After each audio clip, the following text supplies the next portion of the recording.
আসসালামু আলাইকুম রহমতুল্লাহি ওয়া বারাকাতুহু। ইন্নাল হামদালিল্লাহ নাহমাদুহু ওয়া নাস্তাঈনুহু ওয়া নাস্তাগফিরুহু ওয়া নাউযু বিল্লাহি মিন শুরুরি আনফুসিনা ওয়া মিন সাইয়্যাতি আ'মালিনা।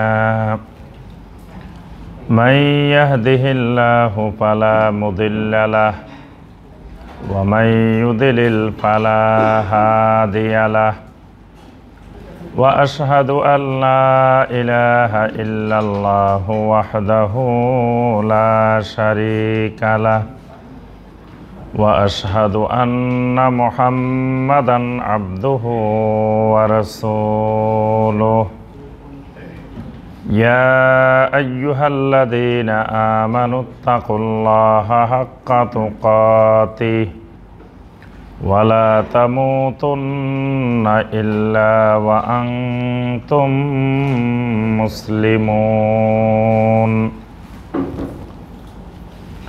يا أيها الناس اتقوا ربكم الذي خلقكم من نفس واحدة وخلق منها زوجها وبث منهما رجالا كثيرا ونساء واتقوا الله الذي تساءلون به والأرحام إن الله كان عليكم رقيبا يا أيها الذين آمنوا اتقوا الله وقولوا قولا سديدا يصلح لكم أعمالكم ويغفر لكم ذنوبكم ومن يطع الله ورسوله فقد فاز فوزا عظيما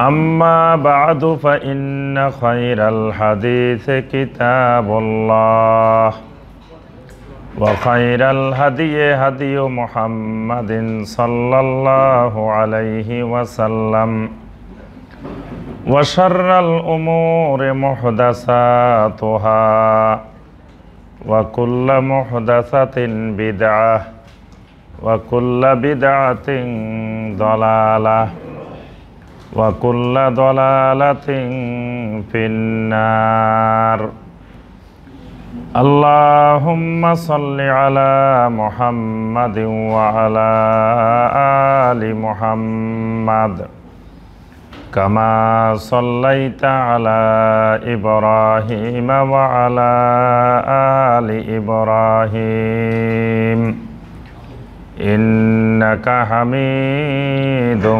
مجيد اللهم بارك على محمد وعلى آل محمد كما باركت على إبراهيم وعلى آل إبراهيم إنك حميد مجيد সম্মানিত ওলামায়ে কেরাম, সম্মানিত মুরব্বিয়ানে আযম, আমার দিনদার মুসলিম ভাইয়েরা, আল্লাহ রাব্বুল আলামিনের দরবারে কোটি কোটি শুকরিয়া যে মহান রাব্বুল আলামিন আমাদেরকে আজকের তাফসিরুল কোরআন মাহফিলে বসার এবং সংক্ষিপ্তভাবে কিছু ঈমান বিষয়ে আলোচনা করার এবং শোনার যে মহান রাব্বুল আলামিন আমাদেরকে তৌফিক দিয়েছেন, সে মহান রাব্বুল আলামিনের শুকর আদায় করি, সকলে বলি আলহামদুলিল্লাহ। সম্মানিত ভাইয়েরা, আমরা ধারাবাহিক আলোচনা শুরু করেছিলাম ঈমানের সাথে সংশ্লিষ্ট ঈমানের সাথে সম্পর্কিত এরকম গুরুত্বপূর্ণ 12টি বিষয়কে সামনে রেখে যেই বিষয়গুলো একজন মুমিন তার আকীদা বিশুদ্ধ করতে হলে, সহি আকীদা বুঝতে হলে যেই বিষয়গুলো একজন মুমিনের জানা বোঝা অপরিহার্য, ঈমানি ইলম, ঈমানি জ্ঞান শিক্ষার জন্য আল্লাহ রাব্বুল আলামিন যে নির্দেশ দিয়েছেন, সেই নির্দেশ বাস্তবায়ন করতে গেলে, সেই নির্দেশ আমল করতে গেলে এই 12টি বিষয় জানা অপরিহার্য বিষয়। আরও অনেকগুলো জিনিস জানা জরুরি, তন্মধ্যে এই 12টি বিষয় খুবই গুরুত্বপূর্ণ। মানে এই 12টি বিষয় না বুঝলে সে মূলত সহি আকীদাই বুঝে নাই, সেই মূলত বিশুদ্ধ ঈমান কি জিনিস এটাই বুঝে নাই। এই 12টি বিষয়ের মধ্যে আমরা ইতিপূর্বে 4টি ক্লাসে 8টি বিষয় আমরা আলোচনা করেছি। প্রথম ক্লাসে আমরা আলোচনা করেছি উসুলুল ঈমান এবং আহকামুল ঈমান। দ্বিতীয় ক্লাসে আমরা আলোচনা করেছি আরকানুল ঈমান, আরকানুল ইসলাম। তৃতীয় ক্লাসে আমরা আলোচনা করেছি নাওয়াকিজুল ঈমান ওয়াল ইসলাম এবং আল কুফর। চতুর্থ ক্লাসে আমরা আলোচনা করেছি আত-তাওহীদ এবং আশ-শিরক। আজকে আমরা পঞ্চম ক্লাসে আরও 2টি ঈমানি গুরুত্বপূর্ণ বিষয় আলোচনা করব ইনশাআল্লাহ। একটি বিষয় হলো আল ইবাদাহ, ইবাদত। আরেকটি বিষয় হলো আত-তাগুত। তাগুত কি, তাগুত কাকে বলে, তাগুতের পরিচিতি। এই 2টি বিষয়ও ঈমানের সাথে সম্পৃক্ত বিষয় এবং খুবই গুরুত্বপূর্ণ 2টি বিষয়। আল্লাহ রাব্বুল আলামিন আমাদেরকে সৃষ্টি করেছেন, আমাদেরকে বানিয়েছেন, আমরা সকলেই জানি কিসের জন্য? আল্লাহ রাব্বুল আলামিনের একমাত্র ইবাদত করার জন্য। আল্লাহ পাক যেটিকে সূরা জারিয়াতের 56 নম্বর আয়াতে আল্লাহ পাক ইরশাদ করেছেন, ওয়ামা খলাকতুল জিন্না ওয়াল ইনসা ইল্লা লিয়াবুদুন, যে আমি মানুষ এবং জিন এদেরকে একমাত্র সৃষ্টি করেছি আমার ইবাদতের জন্য। তাহলে আমাদের কাজ, মানুষের কাজ, জিনের কাজ একমাত্র আল্লাহ রাব্বুল আলামিনের ইবাদত করা। যুগে যুগে যত আম্বিয়া আলাইহিমুস সালাম পৃথিবীতে এসেছেন, সমস্ত আম্বিয়া আলাইহিমুস সালাম যে দাওয়াতটি দুনিয়ার মানুষের সামনে উপস্থাপন করতেন, সেই দাওয়াতটি আল্লাহ রাব্বুল আলামিন সূরা আন-নাহলের 36 নম্বর আয়াতে আল্লাহ রাব্বুল আলামিন ইরশাদ করেছেন, ওয়ালাকাদ বাসনা ফি কুল্লি উম্মাতির রাসূলা আন ইবুদুল্লাহা ওয়াজতানিবুত তাগুত। আল্লাহ রাব্বুল আলামিন বলেন, আমি প্রত্যেক উম্মার নিকটে, প্রত্যেক জাতির নিকটে আমি একজন করে রাসূল পাঠিয়েছি। আমার রাসূলেরা দুনিয়ার মানুষের কাছে, উম্মতের কাছে এই দাওয়াতটাই দিতেন যে আনিবুদুল্লাহ, দুনিয়ার মানুষ তোমরা ইবাদত করো একমাত্র আল্লাহর, ওয়াজতানিবুত তাগুত, আর তোমরা তাগুত থেকে দূরে থাকো, তাগুত পরিহার করো। তাহলে আম্বিয়া আলাইহিমুস সালামের দাওয়াতের প্রথম অংশ ছিল ইবাদত করো একমাত্র আল্লাহর। দ্বিতীয় অংশ তোমরা তাগুত পরিহার করো। তাহলে বোঝা যায় নবীদের দাওয়াতের মধ্যে প্রথম কথাটা ইবাদত, আল্লাহর ইবাদত। তাহলে ইবাদত বুঝতে হবে, ইবাদতটা কি জিনিস। আর দ্বিতীয় অংশ হলো তাগুত পরিহার করো, তাগুত ছেড়ে দাও, তাগুত থেকে দূরে থাকো। তো তাগুতটা কি? আগে তো তাগুত বুঝতে হবে। তাগুতে চিনি নাই, তাগুতে বুঝি নাই, তো তাগুত পরিহার করব কিভাবে? এই জন্য এই 2টি বিষয় ঈমানি গুরুত্বপূর্ণ বিষয়। একটা হলো ইবাদত বুঝতে হবে, যে আমাকে আল্লাহ পাক ইবাদতের জন্য বানিয়েছেন। সমস্ত নবী রাসূল দুনিয়ার মানুষকে একমাত্র আল্লাহর ইবাদত করতে বলেছেন। তো ইবাদতটা কেমনে করব? ইবাদতটা তো আগে বুঝতে হবে। আর তাগুত পরিহার করার জন্য তাগুত বুঝা। এই দুটি বিষয় খুবই গুরুত্বপূর্ণ ইমানি বিষয়। আল্লাহ রাব্বুল আলামিন দুনিয়ার সমস্ত মানুষকে একমাত্র আল্লাহর ইবাদত করার জন্য, আল্লাহর গোলামি করার জন্য নির্দেশ দিয়েছেন। সূরা আল বাকারার 21 নম্বর আয়াতে আল্লাহ রাব্বুল আলামিন বলেছেন, ইয়া আইয়ুহান নাসু উবুদু রাব্বাকুম, ইয়া আইয়ুহান নাস, হে দুনিয়ার সমস্ত মানুষ, উবুদু রাব্বাকুম, তোমরা ইবাদত করো, গোলামি করো একমাত্র তোমাদের রবের। তাহলে সমস্ত মানুষকে আল্লাহ বলতেছেন তোমরা তোমাদের রবের ইবাদত করো, গোলামি করো, বন্দেগি করো।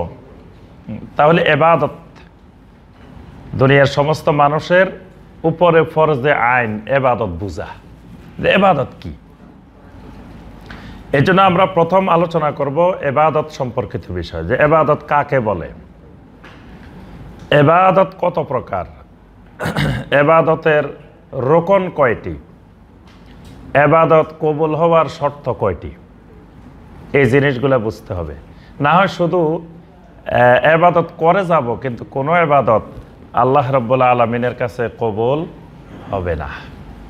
কারণ না বুঝে যদি, এলেম না শিখে ইবাদত করি, এলেম না শিখে ইবাদত না বুঝে না জেনে নিজের মন গড়া নিজের ইচ্ছা মতো ইবাদত করতে থাকি, তা আল্লাহ রাব্বুল আলামিনের নিকট ওই ইবাদত কবুল হবে না। প্রথমে আসি আমরা ইবাদত কাকে বলে। ইবাদত হলো বন্দেগি করা, গোলামি করা, উপাসনা করা, এগুলোকে আরবিতে বলা হয় ইবাদা। অর্থাৎ একজন মালিক আর একজন গোলাম, এই গোলামের, এই বান্দার, এই দাসের যে কাজগুলো, এই কাজগুলোর নাম হলো ইবাদা, মানে দাসত্ব করা। অনেক ওলামায়ে কেরাম ইবাদতের সংজ্ঞা দিয়েছেন, আমরা একটি সংজ্ঞা আলোচনা করব, যে সংজ্ঞাটি দিয়েছেন শাইখুল ইসলাম ইমাম ইবনে তাইমিয়া রাহমাহুল্লাহ। তিনি বলেন, আল ইবাদা হিয়া তাআতুল্লাহ বিইমতিসালি মা আমারাল্লাহু বিহি আলা আলসিনাতির রাসূল আলাইহিমুস সালাম। ইবাদতের এখানে এই সংজ্ঞাটার মধ্যে তিনটি পার্ট আছে। প্রথম অংশটি হলো আল ইবাদা হিয়া তাআতুল্লাহ, ইবাদত হলো আল্লাহর আনুগত্য করার নাম। ইবাদত হলো আল্লাহর আনুগত্য করা, আল্লাহর হুকুম মেনে চলা, আল্লাহ যা করতে বলছেন সেটা করা, আল্লাহ রাব্বুল আলামিন যা থেকে বিরত থাকতে বলছেন তা থেকে বিরত থাকা।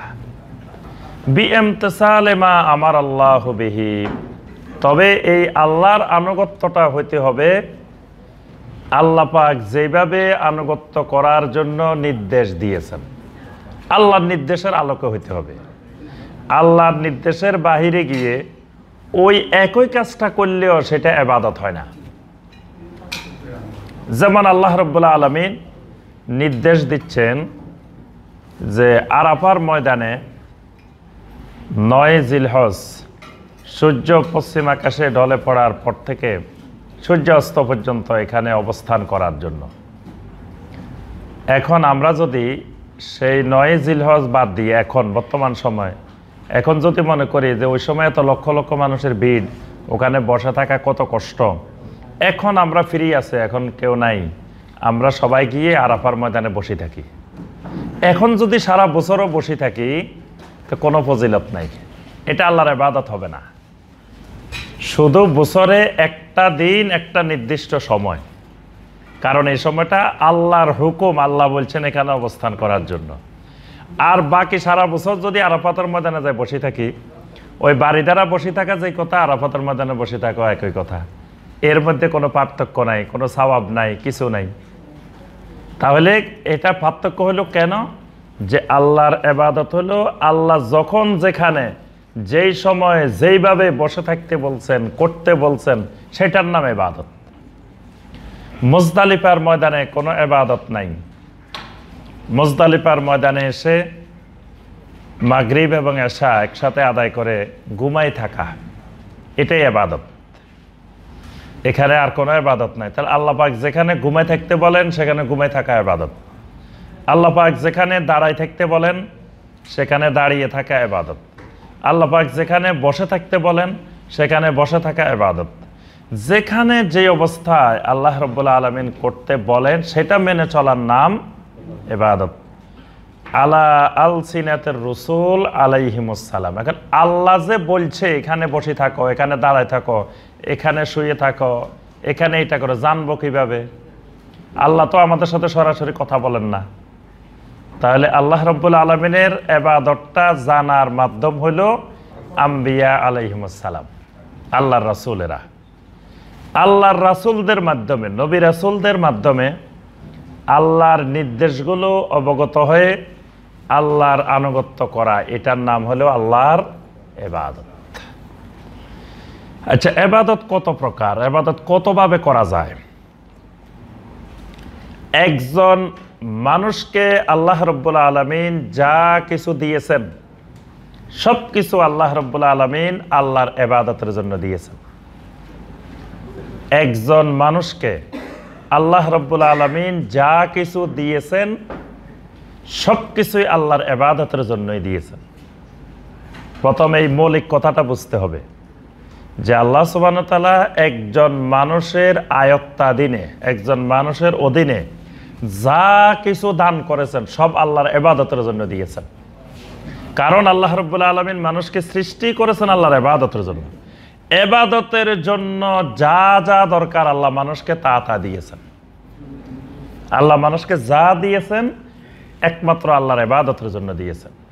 আল্লাহ পাক মানুষকে ব্রেন দিয়েছেন, মস্তিষ্ক দিয়েছেন, এই ব্রেনটা আল্লাহ ইবাদতের জন্য দিয়েছেন।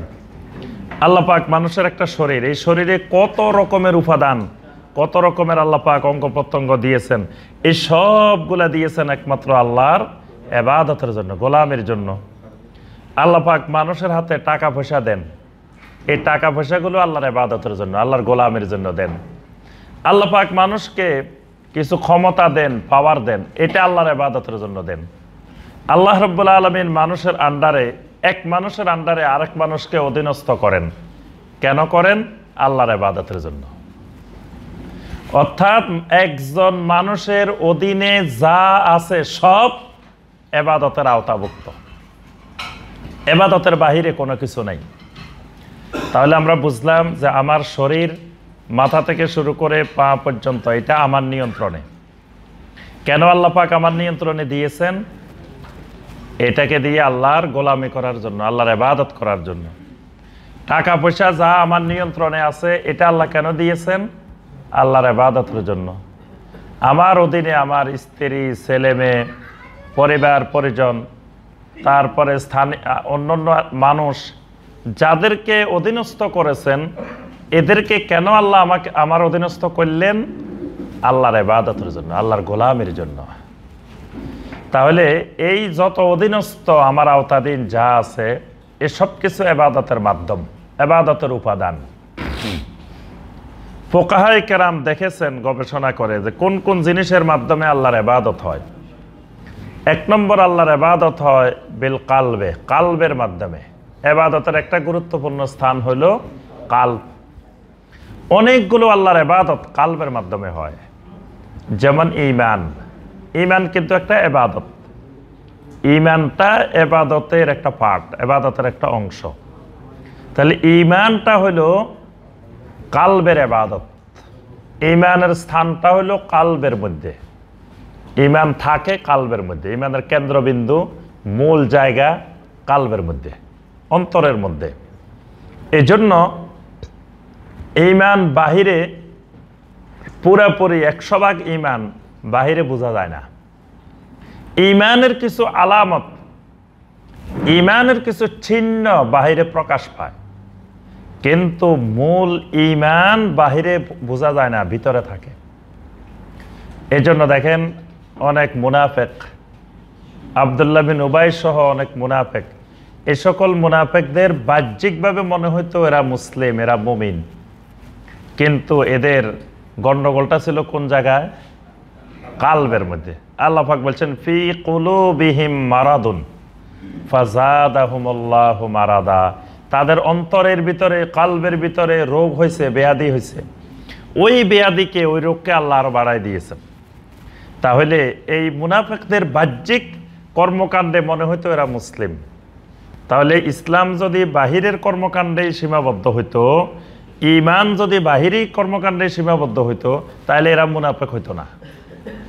এজন্য ঈমান এটা হলো কালবি ইবাদত, অন্তরের ইবাদত। তাকওয়া, আল্লাহর ভয় যেটা তাকওয়া, এই তাকওয়াটা অন্তরের ইবাদত। তাকওয়াটা অন্তরের ইবাদত, কালবের ইবাদত। তাকওয়া মানে আল্লাহকে ভয় করা। তাকওয়া বাহিরে থাকে না। নবী সাল্লাল্লাহু আলাইহি ওয়াসাল্লাম 3 বার দেখাইছেন, আত-তাকওয়া হা হুনা, আত-তাকওয়া হা হুনা, আত-তাকওয়া হা হুনা, ইউশিরু ইলা কালবিহি সালাসা মাররাত। 3 বার আল্লাহ রাসূল সাল্লাল্লাহু আলাইহি ওয়াসাল্লাম বুকের দিকে ইঙ্গিত করে করে বললেন যে তাকওয়া এখানে, তাকওয়া এখানে, তাকওয়া এখানে। তাকওয়া উপরে দিয়ে থাকে না, কিন্তু আমরা মনে করি তাকওয়া উপরে দিয়ে থাকে। যার পাগড়িটা বেশি লম্বা, আমরা মনে করি লোকটা খুব মুত্তাকিন, আল্লাহওয়ালা মানুষ। যার দাড়িটা লম্বা, যার জুব্বাটা লম্বা, এরকম বাহিরের বেশভূষা, চেহারা সুরত দেখে আমরা মনে করি লোকটা তাকওয়াবান, লোকটা আল্লাহওয়ালা। আর কারো যদি শার্ট প্যান্ট দেখি, তাহলে তো বরবাদ, এই লোকের তো ইমানে নাই। মানে ইমান ইসলাম সব বাহিরে পোশাক আশাকের মধ্যে চলে আসছে। যে পোশাক আশাক যদি পাঞ্জাবি জুব্বা না থাকে, পাগড়ি না থাকে, তাহলে আর এই লোকের ইমানে নাই। মানে আমাদের ধারণাটা হয়ে গেছে এরকম। কিন্তু আল্লাহ রাসূল সাল্লাল্লাহু আলাইহি ওয়াসাল্লাম বললেন তাকওয়া বাহিরে না। কারণ বাহিরের এই বেশভূষা ধরে কত মানুষ সুদ খায়। বাইরের বেশভূষা দেখা গেছে বিশাল বেশভূষা, মনে হচ্ছে খুবই আল্লাহওয়ালা মানুষ, কিন্তু সুদও খায়। মনে হচ্ছে খুব দিনদার মানুষ, ঘুষও খায়।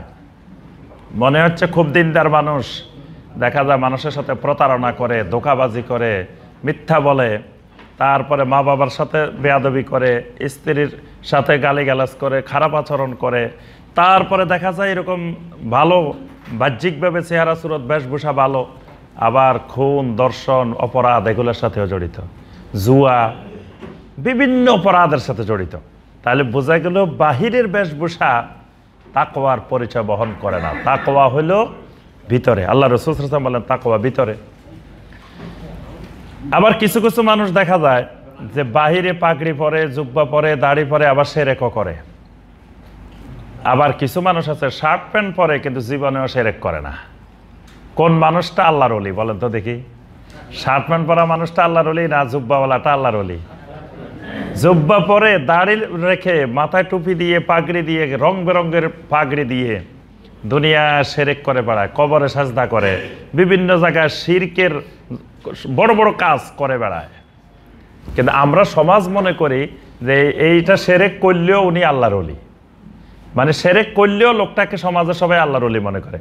আরেকজন শিরক মুক্ত জীবন যাপন করে, কিন্তু হয়তো তার বাহিরের বেশভূষাটা এরকম না, আমরা তাকে জীবনেও আল্লাহর ওলি বলি না। অর্থাৎ আল্লাহ পাক কোরআনে কারিমে সূরা আল আনআমের ৮২ নম্বর আয়াতে আল্লাহ পাক বলছেন, আল্লাযীনা আমানু ওয়া লাম ইয়ালবিসু ঈমানাহুম বিযুলমিন উলাইকা লাহুমুল আমনু ওয়া হুম মুহতাদুন।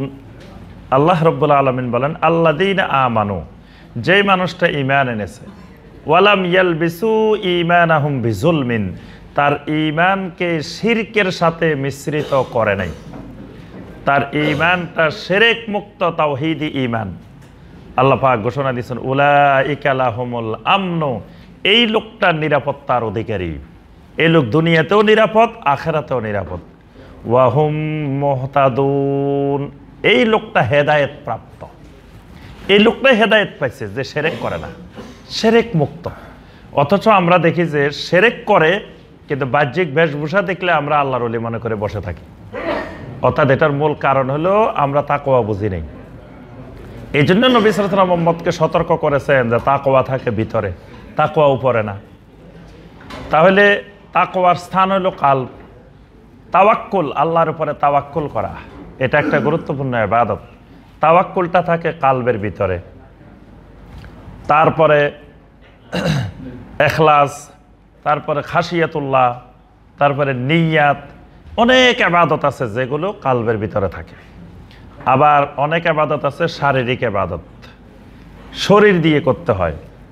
সালাত, তারপরে আপনার ওযু, গোসল, এগুলো শারীরিক ইবাদত, শরীর দিয়ে করা হয়। অসংখ্য ইবাদত, শরীরের ইবাদত। অসংখ্য ইবাদত আছে লিসানি ইবাদত, মুখ দিয়ে করতে হয়।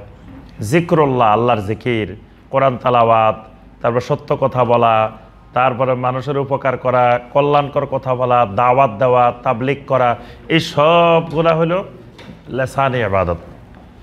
এরপরে কিছু ইবাদত আছে মালিয়া, সম্পদের ইবাদত, যাকাত, সাদাকা, এগুলো হলো সম্পদের ইবাদত। কিছু আছে শরীর এবং সম্পদ মিলে আল্লাহর ইবাদত। আবার কিছু ইবাদত আছে হালাল এবং হারাম অনুসরণ করার মাধ্যমে ইবাদত। অর্থাৎ বোঝা গেল ইবাদত বিভিন্ন ধরনের এবং বিভিন্ন স্থান কেন্দ্রিক আল্লাহর ইবাদত। এবার আসি আমরা আরকানুল ইবাদাহ। এক একটা ইবাদতের জন্য কয়টা রোকন? প্রত্যেকটা ইবাদতের মধ্যে 3টা রোকন নিহিত আছে। এগুলাকে বলা হয় ইবাদতের রোকন, ইবাদতের পিলার।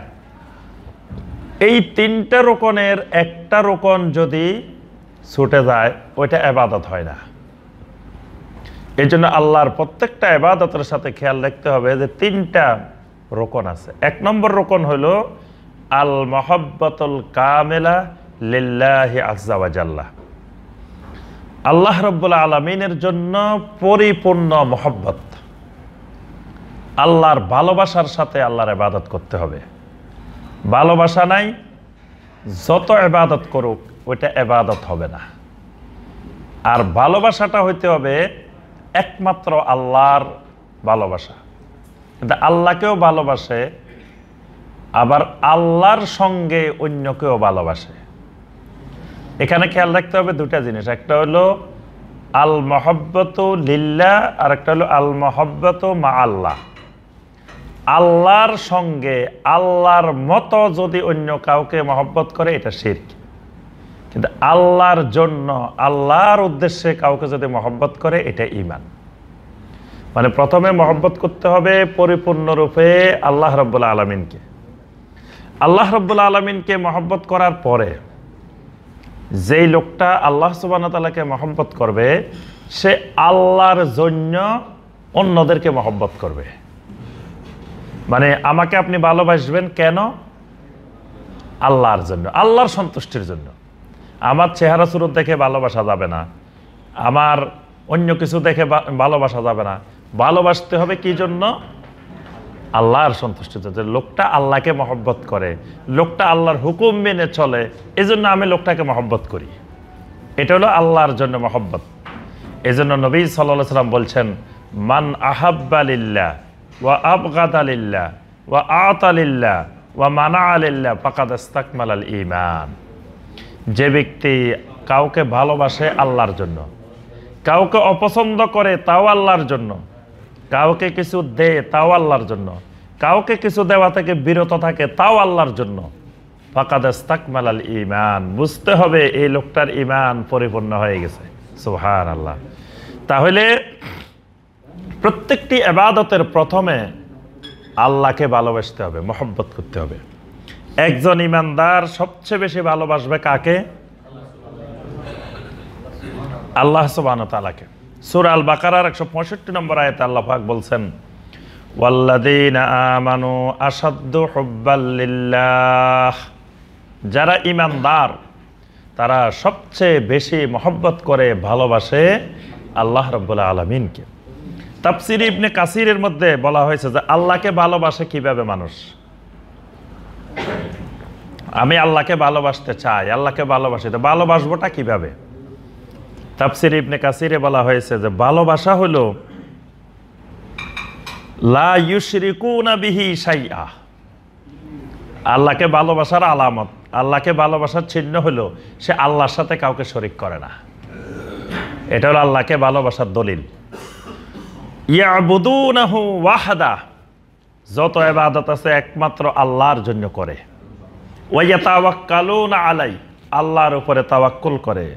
ওয়া ইয়ালজাউনা ফি জামিই উমুরিহিম ইলাইহি, এবং আশ্রয় গ্রহণ করে আল্লাহ রাব্বুল আলামিনের কাছে।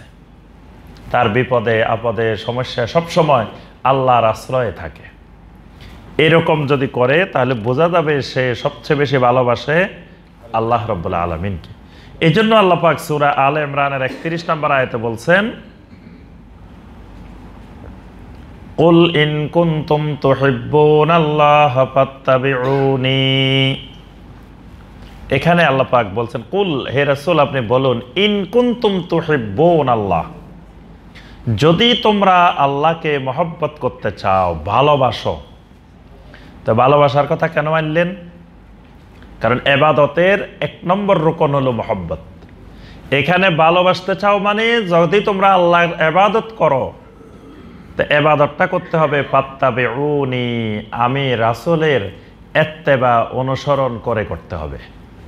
তাহলে আল্লাহকে ভালোবাসাটা ইবাদত বুঝাইতে গিয়ে আল্লাহ মহব্বতের কথা বলছেন, কারণ মহব্বত না থাকলে ইবাদত হয় না। 1 নম্বর হলো ইবাদতের রুকন মহব্বত। এক সাহাবী এক সফরে গেছেন, তো তার সাথে আরো অনেক সাহাবী সফরে গেছেন। এখন সালাতের মধ্যে বেশি বেশি সূরা আল ইখলাস পড়েন, মানে উনি ইমামতি করেন, ইমামতির মধ্যে শুধু সূরা আল ইখলাসটা বেশি বেশি পড়েন। তো সাহাবায়ে কেরাম মদিনায় আসার পরে নবী সাল্লাল্লাহু আলাইহি ওয়াসাল্লামের কাছে এই বিষয়টা অভিযোগ করলেন যে তিনি সফরে আমাদের সাথে খালি সূরা আল ইখলাস পড়ে, সূরা আল ইখলাস পড়ে। আল্লাহ রাসূল সাল্লাল্লাহু আলাইহি ওয়াসাল্লাম তাকে জিজ্ঞাসা করলেন যে তুমি খালি সূরা ইখলাস পড়ো কেন? তো বলছেন যে আমি আমার আল্লাহকে ভালোবাসি, আমার আল্লাহর তাওহীদ যেখানে বর্ণনা করা হয়েছে ওই আয়াতগুলোকে, সূরাগুলোকে আমি মহব্বত করি। সূরা আল ইখলাসের মধ্যে আমার আল্লাহর তাওহীদের বর্ণনা এসেছে, ইখলাসের বর্ণনা এসেছে, এই জন্য আমি এটা বারবার পড়তে পছন্দ করি। আল্লাহ রাসূল সাল্লাল্লাহু আলাইহি ওয়াসাল্লাম বললেন যে আখবিরহু আন্নাল্লাহা ইউহিব্বুহু, এই লোকটাকে তোমরা সুসংবাদ দিয়ে দাও যে আল্লাহ রাব্বুল আলামিনও তাকে মহব্বত করেন। সুবহানাল্লাহ। এই লোকটা আল্লাহর তাওহীদকে মহব্বত করে, তাওহীদের সূরাকে মহব্বত করে, আল্লাহ পাকও তাকে মহব্বত করেন। সুবহানাল্লাহ। এই জন্য ইবাদতের ক্ষেত্রে মহব্বত খুবই জরুরি বিষয়। 2 নম্বর বিষয় আর রাজা, যে কোনো ইবাদত করতে হলে আশা পোষণ করতে হবে। মানে এই ইবাদতটা যে আমি করতেছি আল্লাহ এর বিনিময়ে আমাকে সওয়াব দিবেন, এই ইবাদতের মাধ্যমে আল্লাহ পাক আমার গুনাহ মাফ করে দিবেন, এই ইবাদতের মাধ্যমে আল্লাহ পাক আমাকে জান্নাত দিবেন, এই আশাটা অন্তরে থাকতে হবে, না হয় এটা ইবাদত হবে না। একটা লোক ওযু করলো, ওযুর মধ্যে অঙ্গ প্রত্যঙ্গ সব ধুইছে। আচ্ছা, আরেক লোক দেখবেন সেই লোকটাও এই হাত, মুখ, চোখ, নাক সব ধুইছে। একজন এটাকে ওযুর নিয়তে ইবাদত মনে করে সওয়াব পাওয়ার আশায় এই হাত, মুখ, চোখ সব ধুইছে, হাত পা সব ধুইছে। আরেকজন এমনি ধুইছে, কাজ কিন্তু দুজনেই করছে, কিন্তু একজনেরটা ইবাদত হয়েছে, আরেকজনেরটা ইবাদত হয় নাই। কারণ কি? আমার ইবাদতটার মধ্যে আমি সওয়াবের আশা করছি, জান্নাত পাওয়ার আশা করছি, গুনাহ মাফের আশা করছি, কিন্তু তারটার মধ্যে এটা করে নাই। আমরাও দৈনিক গোসল করি, আরেকজন মুশরিকও গোসল করে, আমার গোসলটা ইবাদত, মুশরিকেরটা ইবাদত নয়। কারণ কি?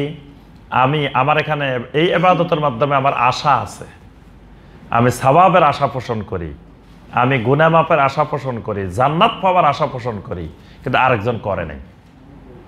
এই জন্য ইবাদতের গুরুত্বপূর্ণ একটা রোকন হলো যে আশা করা। আল্লাহ পাক সূরা আল কাহাফের 110 নম্বর আয়াতে বলছেন, ফামান কানা ইয়ারজু লিকা রাব্বিহি ফালইয়ামাল আমালান সালিহা ওয়ালা ইউশরিক বিইবাদাতি রাব্বিহি আহাদা।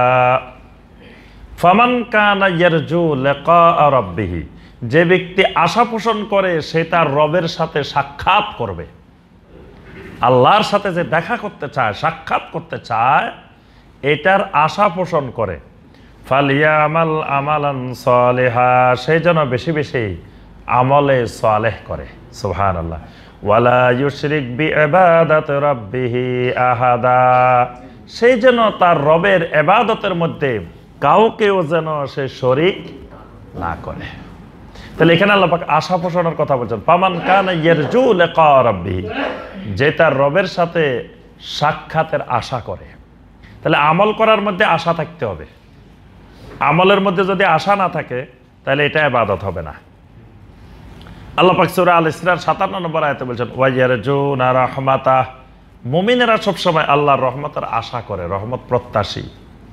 সূরা জুমারের 53 নম্বর আয়াতে আল্লাহ পাক বলছেন, কুল ইয়া ইবাদিয়াল্লাযীনা আসরাফু আলা আনফুসিহিম লা তাকনাতু মির রাহমাতিল্লাহ ইন্নাল্লাহা ইয়াগফিরুয যুনুবা জামিআ ইন্নাহু হুয়াল গফুরুর রহিম। রাসূল আপনি বলে দিন, আমার বান্দারা যারা নিজেদের নফসের উপরে অনেক সীমালঙ্ঘন করে ফেলেছ, অনেক বাড়াবাড়ি করে ফেলেছ, লা তাকনাতু মির রাহমাতিল্লাহ, আল্লাহর রহমত থেকে নিরাশ হইও না। ইন্নাল্লাহা ইয়াগফিরুয যুনুবা জামিআ, আল্লাহ রাব্বুল আলামিন তোমাদের সমস্ত গুনাহ মাফ করে দিবেন। সুবহানাল্লাহ। ইন্নাহু হুয়াল গফুরুর রহিম, কারণ তিনি হলেন গফুরুর রহিম। সুবহানাল্লাহ। আল্লাহ পাক নিরাশ হতে নিষেধ করেছেন, আশা পোষণ করতে বলেছেন। এই জন্য ইবাদতের ভিতরে আশা থাকতে হবে। আরেকটা হলো আল খাউফ, ভয়ও থাকতে হবে। খালি আশা করে বসে থাকলে হবে না। ইবাদতের আরেকটা রকম হলো ভয়। ভয় না থাকলে ওইটা ইবাদত হবে না। কারণ সলাতের মধ্যে আপনি যদি মনে করেন যে সওয়াব পড়বো আর আল্লাহ পাক আমাকে সওয়াব দিতে থাকবেন, জান্নাত দিবেন, আমাকে আল্লাহ পাক গুনাহ মাফ করে দিবেন, কোনো ভয় নাই নামাজের মধ্যে। এবার নিজের ইচ্ছা মতো নামাজ পড়া শুরু করছেন, রুকু থেকে সোজা হয়ে দাঁড়ায় না, আবার বসে যায়, আবার সাজদা চলে যায়, দুই সাজদার মাঝখানে সোজা হয়ে বসে না, মানে তাড়াহুড়ো করে যেভাবে ইচ্ছা, মানে আল্লাহর ভয় উঠে গেছে তার ভিতর থেকে। এক সাহাবী এরকম সালাত আদায় করছেন, আল্লাহ রাসূল সাল্লাল্লাহু আলাইহি ওয়াসাল্লাম তাকায় দিচ্ছেন, দেখে সালাত শেষ হয়েছে, আবার বললেন এরজা ফাসাল্লি ফাইন্নাকা লাম তুসাল্লি, হে সাহাবী তুমি যাও, তুমি সালাত আদায় করো, তুমি তো নামাজ পড়ো নাই। তো এই সাহাবী মনে করছেন নবী সাল্লাল্লাহু আলাইহি ওয়াসাল্লাম দেখে নাই, এই জন্য আচ্ছা তাও বলে নাই যে রাসূল আপনি তো দেখেন নাই, কথা বলে নাই, না বলি যে আবার পড়ছে, আবার আসছে, আল্লাহ রাসূলকে আবার যাও, তুমি তো সালাত আদায় করো নাই, আবার সালাত আদায় করো। এবার বুঝতে পারছে যে আসলে তো নবী সাল্লাল্লাহু আলাইহি ওয়াসাল্লাম তো দেখছেন, তারপরেও আমাকে বলতেছেন সালাত আদায় করি নাই। নবী সাল্লাল্লাহু আলাইহি ওয়াসাল্লাম তাকে বলে দিলেন যে তুমি দুই সাজদার মাঝখানে স্থির হয়ে বসো নাই, রুকু থেকে সোজা হয়ে দাঁড়াও নাই, এগুলা সালাতের এক একটা গুরুত্বপূর্ণ বিষয়। তাহলে আল্লাহর ভয় নিয়ে ইবাদত করতে হবে। প্রত্যেকটা ইবাদতের মধ্যে খাউফ থাকতে হবে, আল্লাহর ভয়। এজন্য সালাতের একটা গুরুত্বপূর্ণ বিষয় হলো খুশু খুজু, যে সালাতের মধ্যে আল্লাহর ভয় থাকা, যে অনুগত হওয়া আল্লাহর সামনে আল্লাহর ভয়ে। কিসের ভয়? কবরের আযাবের ভয়, হাসরের ময়দানের আযাবের ভয়, সিরাতের আযাবের ভয়, এরপরে জাহান্নামের আযাবের ভয়। তাহলে ইবাদতের রোকন পাইলাম কয়টা আমরা? তিনটা। এক নম্বরটা হলো মহব্বত, দুই নম্বরটা আশা, তিন নম্বরটা ভয়। এই তিনটার মধ্যে একটা অনুপস্থিত থাকলে ওইটা ইবাদত হয় না। এজন্য শাইখুল ইসলাম ইমাম ইবনে তাইমিয়া রাহিমাহুল্লাহ বলেন, পৃথিবীতে বিভিন্ন বাতিল ফেরকারা গোমরা হয়ে গেছে যে ইবাদত করতে গিয়ে এই তিনটি জিনিসের সামষ্টিক ইবাদত করে নাই। একটা গোষ্ঠী পৃথিবীতে খালি ভয়ের সাথে আল্লাহর ইবাদত করে, খালি ভয়, খালি ভয়, মহব্বতও নাই আল্লাহর সাথে, আশাও নাই, আল্লাহরে খালি ভয় করে, খালি ভয় করে। এরা হইল খারেজি, খারেজি সম্প্রদায়, খারেজি, খাওয়ারেজ। এরা খালি, এদের মূলনীতি হলো যে আল্লাহর ভয়। আল্লাহ বলতেছেন ওয়াসসারিকু ওয়াসসারিকাতু ফাকতাউ আইদিয়াহুমা, চোর এবং চোরিনী যদি চুরি করে তোমরা তাদের হাতগুলো কেটে দাও। এখন নবী সাল্লাল্লাহু আলাইহি ওয়াসাল্লাম দেখাই দিচ্ছেন হাত এখানে কাটতে হবে, খোলাফায়ে রাশিদিন দেখাই দিচ্ছেন এখানে কাটতে হবে। কয় না, এরা কয় না না এটা ঠিক না, এরা ঠিকভাবে বুঝে নাই। কিভাবে হবে? আল্লাহ বলছেন হাত কেটে দিতে হবে, হাত তো এখান থেকে শুরু, এখানে কি হাত নাকি? তাহলে এখান থেকে কাটে দিতে হবে। মানে আল্লাহরে এত বেশি ভয় যে এখানে করলে হবে না, একবার হাত আল্লাহ বলছে আইদিয়াহুমা, হাত কাটতে, তো হাত এখানে কাটতে হবে। এই জন্য খাওয়ারজদের মত হলো এখানে, কিছু কিছু গুনাহের ব্যাপারে আল্লাহ পাক কোরআনে কারিমে বলছেন যে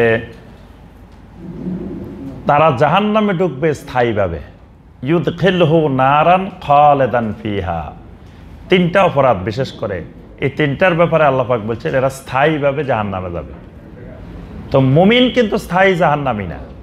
যার ঈমান আছে আল্লাহ রাব্বুল আলামিন তাকে যদি ঈমানটা শিরক মুক্ত, কুফর মুক্ত, নেফাক মুক্ত বিশুদ্ধ ঈমান হয়, তাহলে আমলের ত্রুটির কারণে আল্লাহ তাকে শাস্তি দিবেন, কিন্তু আল্লাহ পাক তাকে পরবর্তীতে আবার জান্নাত দিবেন।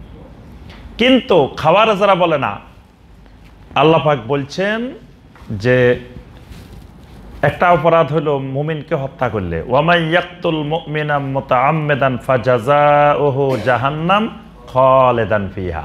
যে ব্যক্তি ইচ্ছাকৃতভাবে কোনো মুমিনকে হত্যা করে সে স্থায়ীভাবে জাহান্নামে প্রবেশ করবে।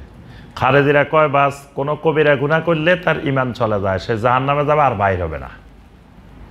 মানে আল্লাহকে অত্যাধিক ভয়, আল্লাহর আশা ছেড়ে দিছে, আশা নাই, কয় জাহান্নামে ঢুকলে আর বাইর হবে না, বাইর হওয়ার কোনো সম্ভাবনা নাই। একবার ঢুকছে বাস আর বাইর হতে পারবে না। কয় জান্নাতে ঢুকলে যেমন আর বাইর হওয়ার সম্ভাবনা নাই, জাহান্নামে যে ঢুকবো তারও বাইর হওয়ার সম্ভাবনা নাই। মানে এরা শুধু ভয়ের সাথে আল্লাহর ইবাদত করে, এদের আশাও নাই, মহব্বতও নাই আল্লাহর সাথে। এরা কারা? খারেজি। আরেকটা গ্রুপ আছে খালি আশা, খালি আশা, ভয়ও নাই, মহব্বতও নাই। এরকমও একটা গ্রুপ আছে পৃথিবীতে। কারা বলেন তো দেখি? মুরজিয়া। মুরজিয়া সম্প্রদায় যেটা যুগে যুগে ছিল, মুরজিয়া এখনো আছে, মানে মুরজিয়া নামে নাই। আমাদের দেশের ম্যাক্সিমাম মুসলমান মুরজিয়া, নামাজ পড়ে না কিন্তু জান্নাতের আশা করে বসে রয়েছে। মানে এদের আশা প্রবল, খালি আশা, খালি আশা, আল্লাহর মহব্বতও নাই, ভয়ও নাই।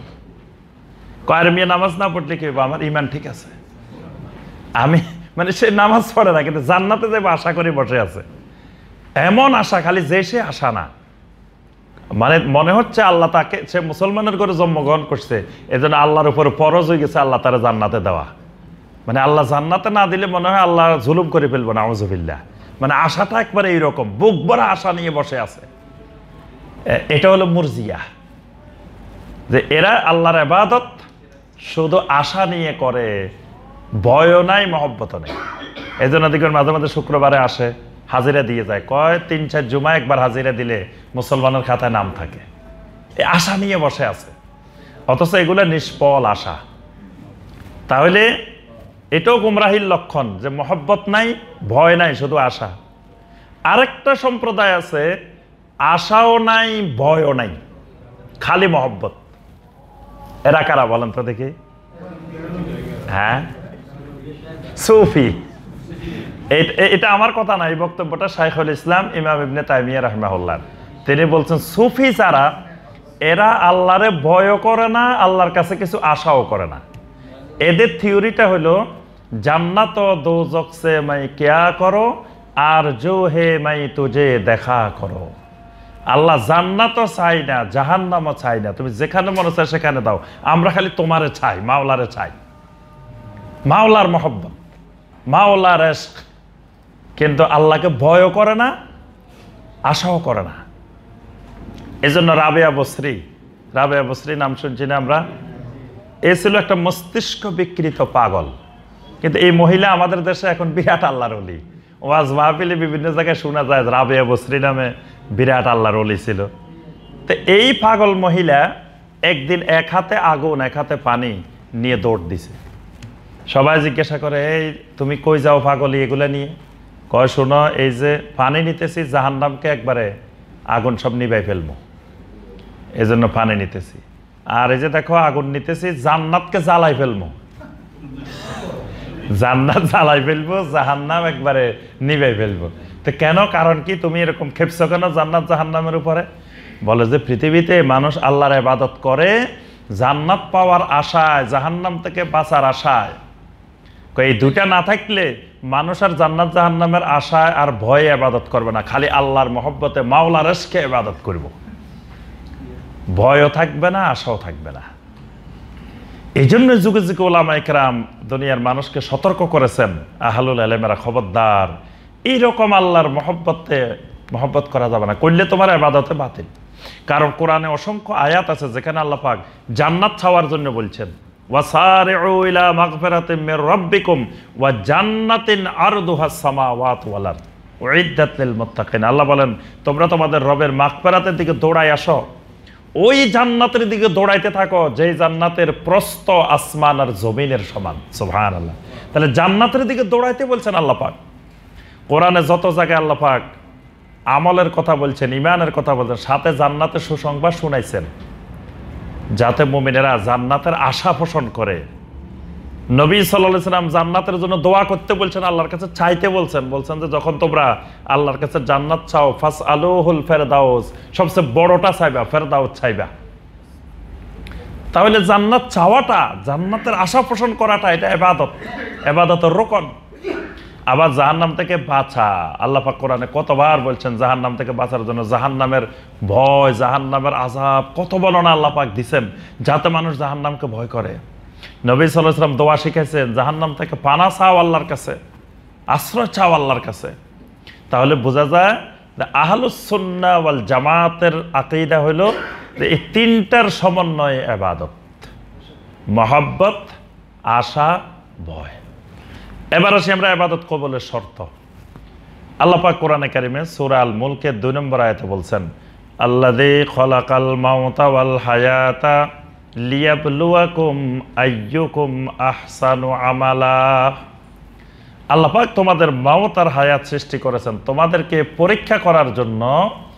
আইয়ুকুম আহসানু আমালা, কে তোমাদের মধ্য থেকে সুন্দর আমল করে, বেশি সুন্দর আমল করে। এখানে তাফসীর ইবনে কাসিরে লেখা হয়েছে যে আল্লাহ পাক এখানে বলেন নাই কে তোমাদের মধ্যে বেশি আমল করে।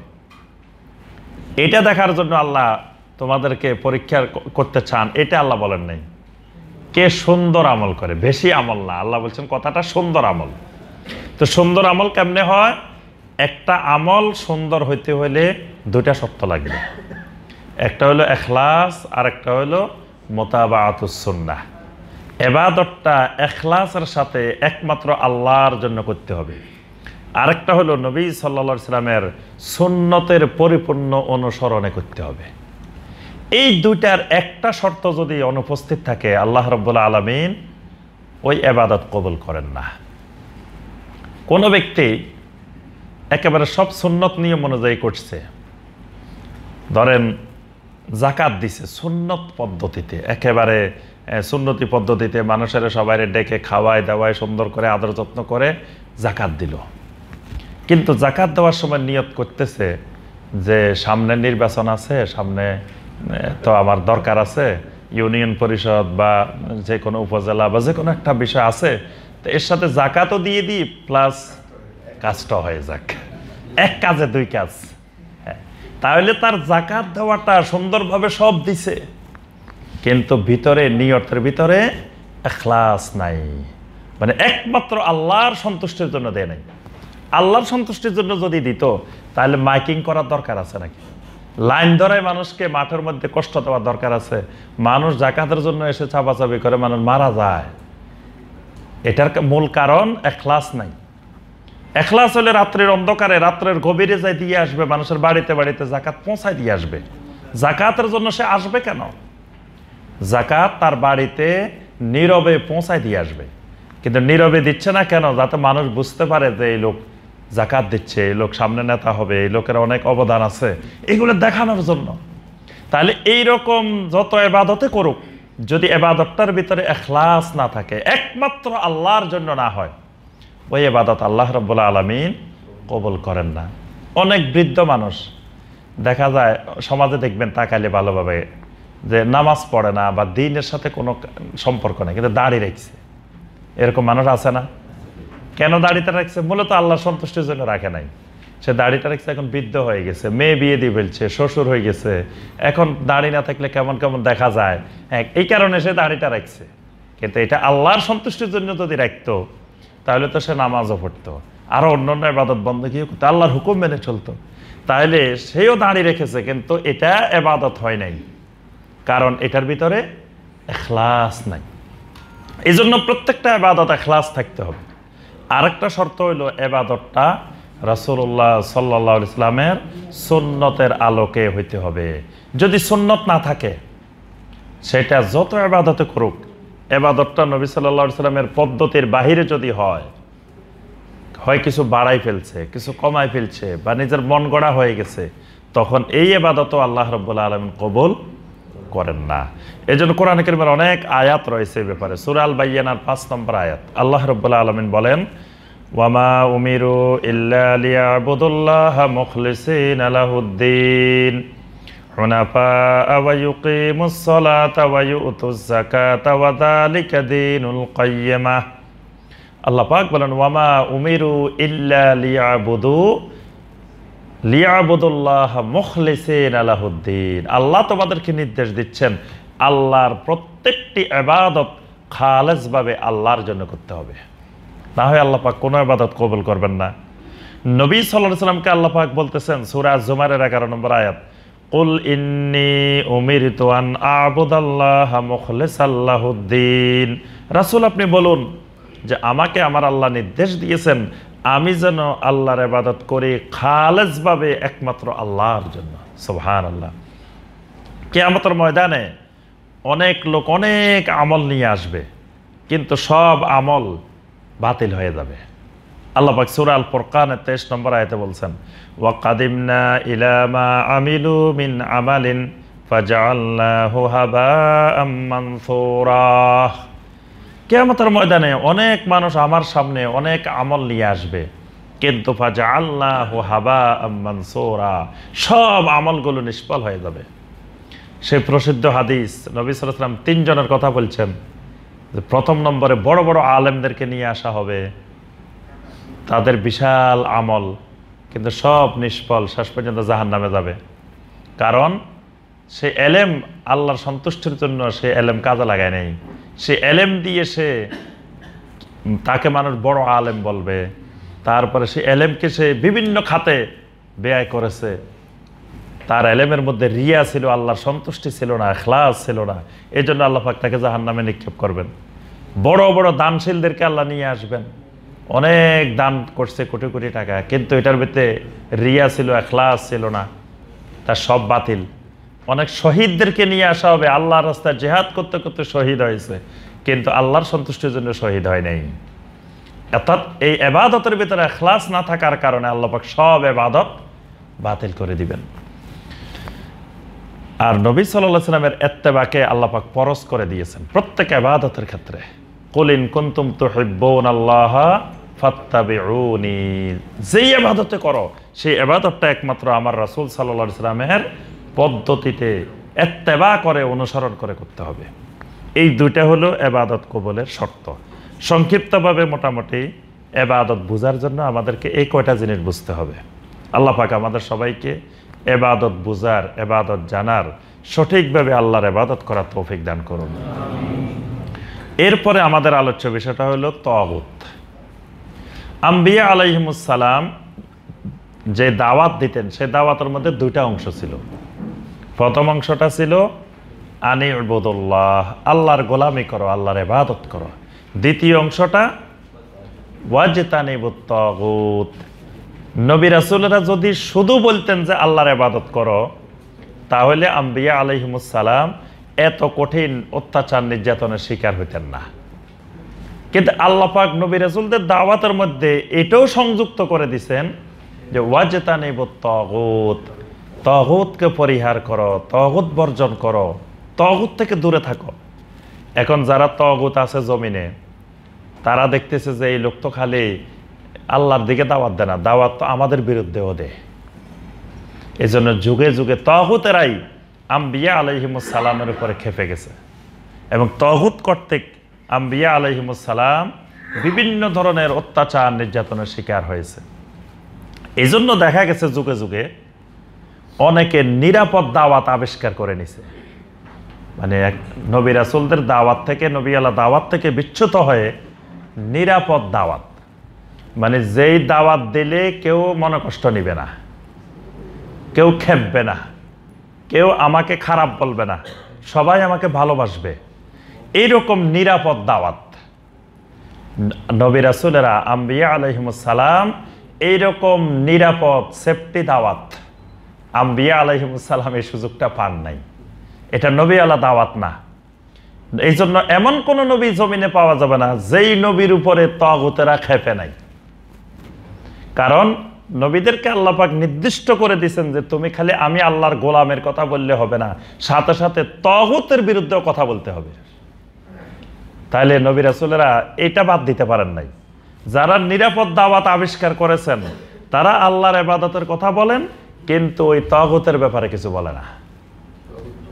কারণ তাগুতের ব্যাপারে কিছু বললেই তো খেপে যাবে। তখন আর এত আরামে আমরা যখন কোনো মসজিদে দাওয়াত দিতে যাব, মানুষ আর পোলাও বিরিয়ানি রান্না করে খাওয়াবে না, বরং মানুষ লাঠি নিয়ে দৌড়াইবো যে মসজিদে কেন আসছে।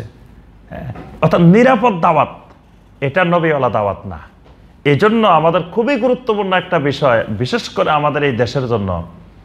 এই দেশের এখনো 99% মানুষ তাগুত বুঝে না, তাগুত চিনে না, তাগুত সম্পর্কে কোনো আলোচনাই হয় না, তেমন কোনো খুতবাও হয় না, ওয়াজ মাহফিলও হয় না, তাগুতের উপরে সেমিনারও হয় না, তেমন আলোচনা আমরা শুনি না তাগুতের উপরে।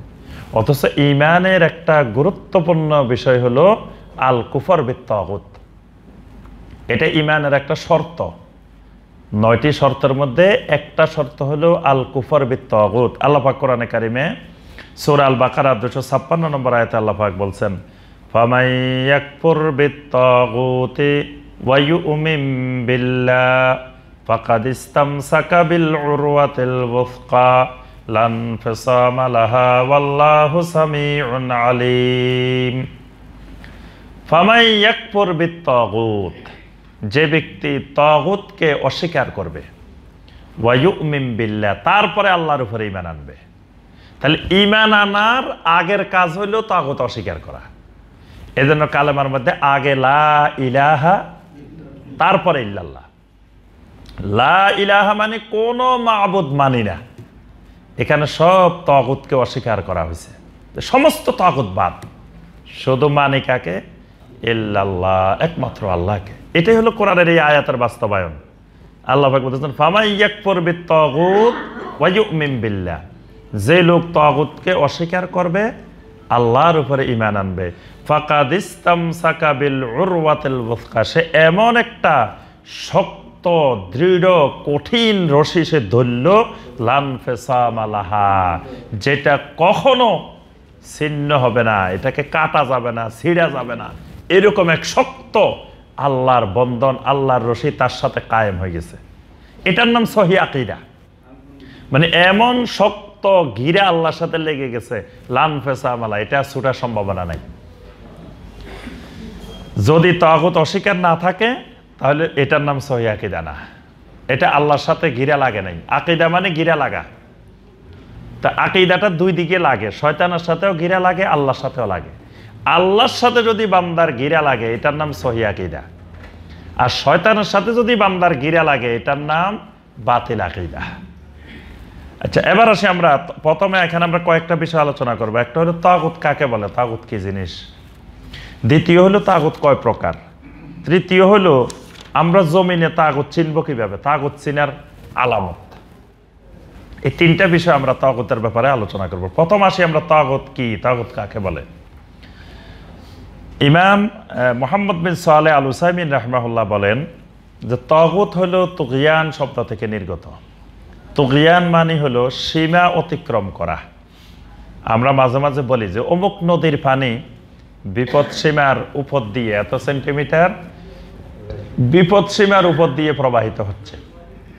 এই বিপদ সীমার উপর দিয়ে প্রবাহিত হওয়া, এটার নাম তুগয়ান।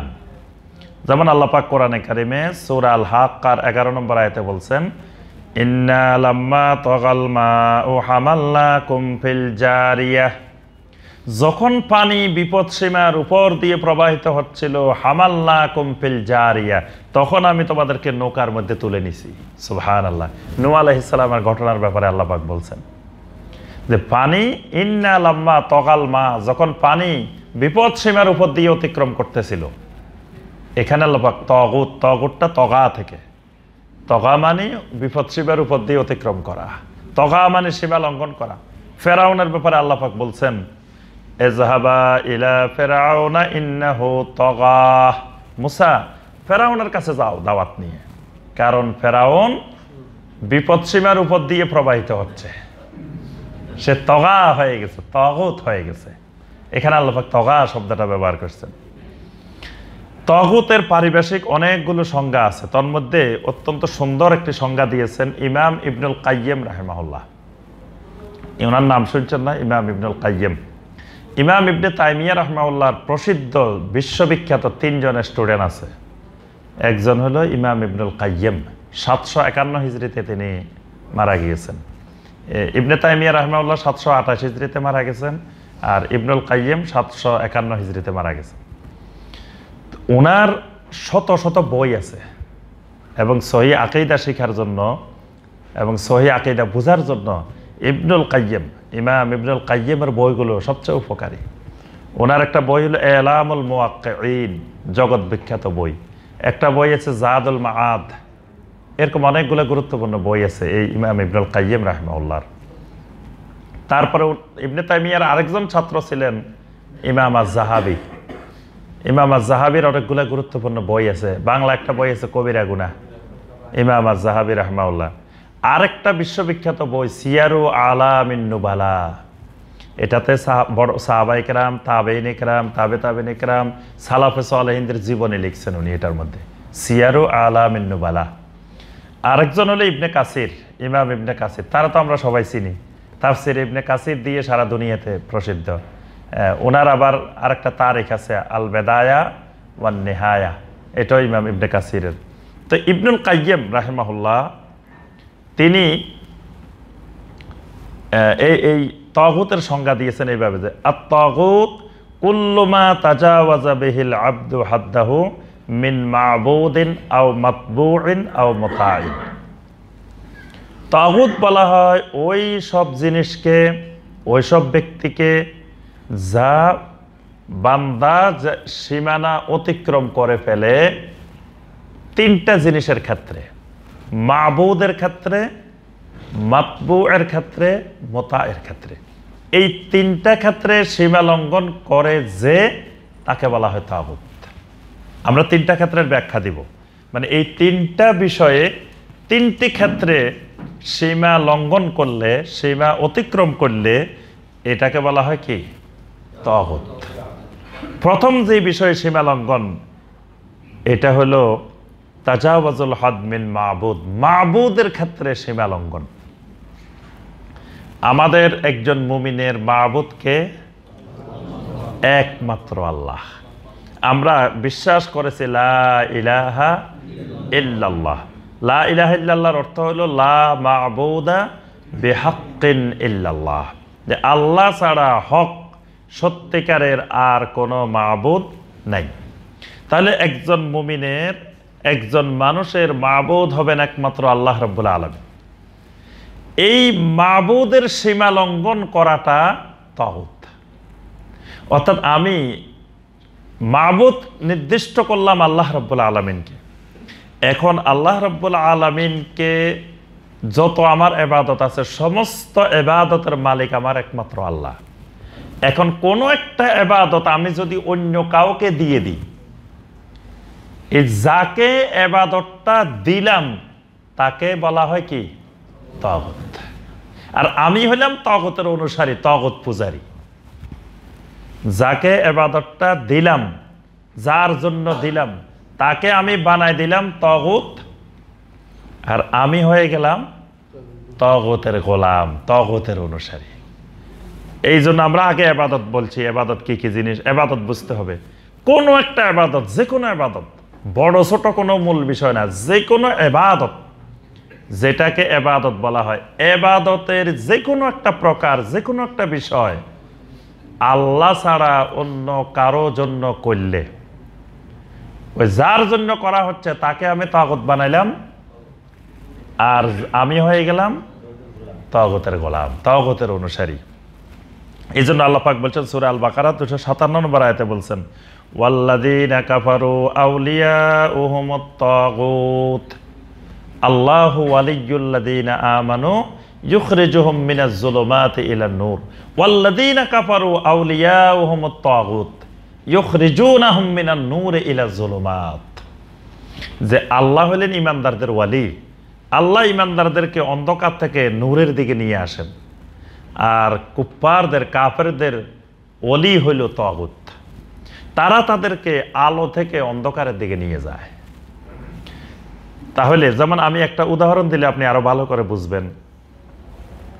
ইবাদত হলো একমাত্র আল্লাহর জন্য। এখন কোনো ব্যক্তি যদি একটা ইবাদত, যেমন ধরেন সেজদা, সেজদা একটা গুরুত্বপূর্ণ ইবাদত, এটা কার জন্য? একমাত্র আল্লাহর জন্য। এখন এক ব্যক্তি গিয়ে একটা কবরের সামনে একটা সেজদা করে দিল। কবরে যিনি আছেন, কবরে যে দিনদার মানুষটা শুয়ে আছেন, ওই মানুষটাকে কেন্দ্র করে একটা সেজদা করে দিছে।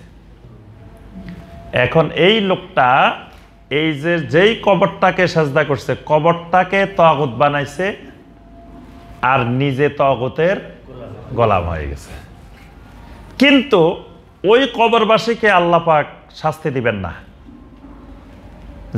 যে কবরে সেজদা করছে ওই কবরবাসীর তো দোষ নাই, উনি তো জানেন না। উনিকে বলছেন যে আমার এখানে আসে তোমরা সেজদা করিও, আমার এখানে এসে তোমরা শিরক করিও, এই কথা তো উনি বলেন না। বরং উনি দুনিয়া থেকে শিরক উৎখাত করার জন্য কাজ করছে। কিন্তু উনি মারা যাওয়ার পরে লোকেরা উনাকেই শিরকের কেন্দ্রবিন্দু বানায় ফেলছে। যেমন ধরেন শাহজালাল রহমতুল্লাহ আলাইহি, শাহপরান রহমতুল্লাহ, আরো যারা যারা আছেন, তারা তো কাউকে বলেন না যে তোমরা আমার এখানে আসি মোমবাতি জ্বালাইও, আগরবাতি জ্বালাইও, তোমরা আমার এখানে আসি সেজদা করিও, আমার জন্য মান্নত করে নিয়ে আসিও, আমার জন্য, এগুলো ওনারা বলেন নাই। ওনারা নির্দোষ। কিন্তু যারা এগুলা করতেছে তারা ওনাদেরকে তাগুত বানাইতেছে, নিজেরা তাগুতের গোলাম হচ্ছে। অর্থাৎ তাদের এই সিস্টেমটা তাগুতি সিস্টেম। তবে যাকে তাগুত বানাচ্ছে উনি যদি সন্তুষ্ট থাকে তখন উনিও কিন্তু তাগুত, উনি এটার জন্য অপরাধী। মানে উনি ওনাকে সেজদা করতেছে, উনি খুশি, জীবিত ব্যক্তি, নিষেধ করতেছে না।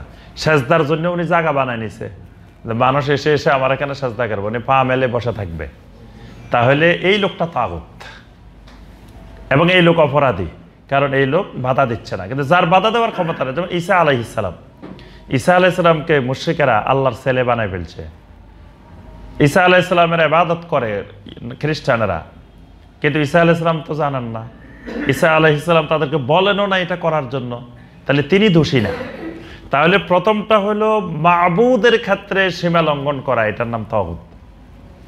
2 নম্বরটা হলো মাতবুয়ের ক্ষেত্রে সীমা লঙ্ঘন। মাতবুয়ের ক্ষেত্রে সীমা লঙ্ঘন মানে একজন মুসলিম অনুসরণ করবে কোরআন এবং সুন্নাহ, কোরআন এবং সহিহ হাদিস, এটা তাবে মুসলিম অনুসরণ করবে এই দুইটার। এখন যদি কোনো মুসলিম কোরআন এবং সুন্নাহর বাহিরে কোনো কিছু অনুসরণ করে, এই অনুসরণ করাটাও তাগুত। এটা হলো অনুসরণের ক্ষেত্রে, তাবের ক্ষেত্রে সীমা লঙ্ঘন। এটাও সীমা লঙ্ঘন করে ফেলছে। যে কারণ যে আল্লাহর নাফরমানি করার ক্ষেত্রে, যে কোনো হারাম কাজ করার ক্ষেত্রে আল্লাহ যেটা নিষেধ করেছেন কোরআনে, বা কোরআন যেটা করতে বলছেন সে করে নাই, সেও কিন্তু তাগুত, তাগুতের ইবাদত করলো। যেমন ধরুন সকালবেলায় ফজরের সময়, ফজরের আজান হয়েছে, আজান হওয়ার পরে এক শ্রেণীর মানুষ ঘুম থেকে উঠে সলাতুল ফজর আদায় করছে, আরেক শ্রেণীর মানুষ আদায় করে নাই। দুইজনেই কিন্তু ইবাদত করছে। একজনে ইবাদত করছে আল্লাহর, আরেকজনে ইবাদত করছে তাগুতের। যে ঘুম থেকে উঠে নাই সেও কিন্তু ইবাদত করছে, তার ইবাদতটা হয়েছে আনিবুদুল্লাহ হয় নাই, তারটা হয়েছে ইবাদতুত তাগুত, তাগুতের ইবাদত হয়ে গেছে। কারণ সে অনুসরণ করার ক্ষেত্রে ভুল করে ফেলছে, কোরআন এবং সুন্নাহর অনুসরণের সীমা লঙ্ঘন করে ফেলছে। 3 নম্বর তাগুত হলো তাজাবুজুল হাদ মিন মুতাইন, এতাআতের সীমা লঙ্ঘন। এতাআত করবে একজন মুমিন আল্লাহকে এবং আল্লাহ রসুলকে, নিঃশর্ত এতাআত। আর উলিল আমরকে এতাআত করবে শর্তযুক্ত এতাআত। যেমন আমি যদি এখন আপনাদের সালাতে ইমামতি করি, আমাকেও তো আপনি অনুসরণ করতে হবে, করা লাগবে না? কিন্তু আমার অনুসরণটা শর্তযুক্ত অনুসরণ, নিঃশর্ত শর্তবিহীন অনুসরণ না। আমি যতক্ষণ আল্লাহ এবং রাসূলের পদ্ধতি অনুযায়ী, সিস্টেম অনুযায়ী ইমামতি করবো, ততক্ষণ আপনি আমার অনুসরণ করবেন। কিন্তু যখন আমি ডানে বামে সরে যাব, জুমার নামাজ 2 রাকাত, আমি 4 রাকাত পড়ানো শুরু করব, তখন কি আপনি আমার অনুসরণ করবেন?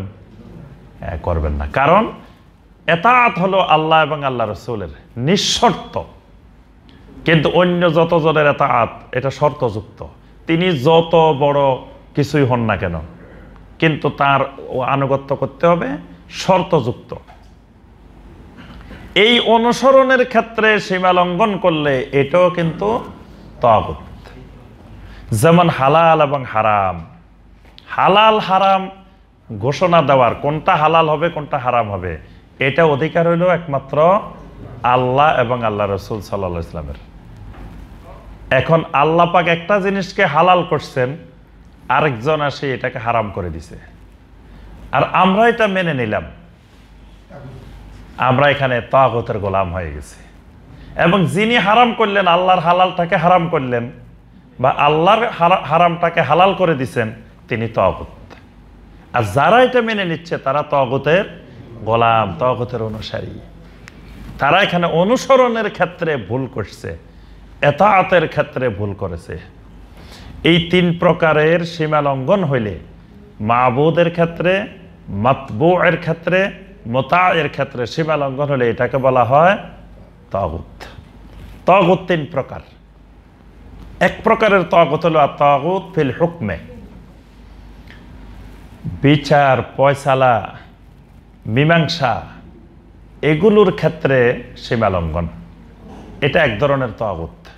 বিচারের ক্ষেত্রে, সেটা যে কোনো ক্ষেত্রে বিচার ফয়সালা হোক, 2 জন মানুষ যখন কোনো একটা বিষয়ে একটা দ্বন্দ্বের মধ্যে, ঝগড়ার মধ্যে আছে, তখন 2 জনের মধ্যে একজন ন্যায়ের উপরে আছে, আরেকজন অন্যায়ের উপরে আছে। এন্ড আমার কাছে আসলো বিচারটা নিয়ে যে আমাদের 2 জনের মধ্যে একটু ফয়সালা করে দেন। আমি এখানে অন্যায়কারীকে ন্যায়কারী বানাই দিলাম, ন্যায়কারীকে অন্যায়কারী বানাই দিলাম। এখানে বিচারের ক্ষেত্রে, ফয়সালার ক্ষেত্রে আমি তাগুত। অথবা এখানে আমি আল্লাহর কোরআন এবং নবী সাল্লাল্লাহু আলাইহি ওয়াসাল্লামের সুন্নাহ অনুযায়ী বিচার না করে আমি আমার নিজের পদ্ধতিতে বিচার করা শুরু করলাম, নিজের আইন দিয়ে, নিজের মন গড়া। এই লোকটা আমার দলের লোকের জন্য এটা আমার পক্ষে, ওইটা আমার দলের না, হে ন্যায়কারী হলো, তার বিরুদ্ধে রায় দিয়ে দিলাম। এই কাজটা হলো বিচারের ক্ষেত্রে, ইনসাফের ক্ষেত্রে তাগুত।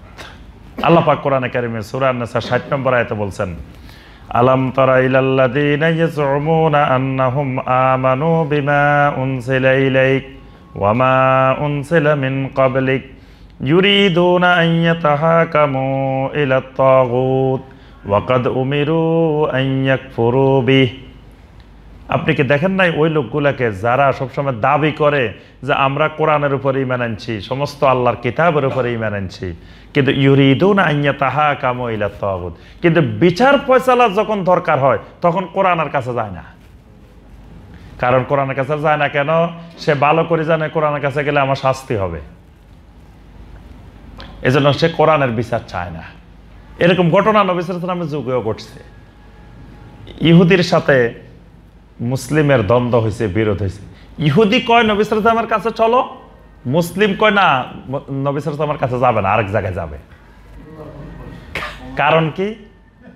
বরং ইহুদি যাতে না চাইলে তো মুসলিমে টেনে নিয়ে যাইব নবী সাল্লাল্লাহু আলাইহি ওয়াসাল্লামের কাছে, যে আসো আমার রাসূলের কাছে আসো। এখন ইহুদি কয় না আমি নবী সাল্লাল্লাহু আলাইহি ওয়াসাল্লামের কাছে যাই বিচার দেব, হে কয় না নবী সাল্লাল্লাহু আলাইহি ওয়াসাল্লামের কাছে যাইও না, আরেক জায়গায় যাই। কারণ কি? সে জানে যে নবী সাল্লাল্লাহু আলাইহি ওয়াসাল্লামের কাছে গেলে হে নিজে দোষী, সে শাস্তি পেতে হবে। নবী সাল্লাল্লাহু আলাইহি ওয়াসাল্লাম তার কে মুসলিম কে অমুসলিম এটা দেখে রায় দিবেন না।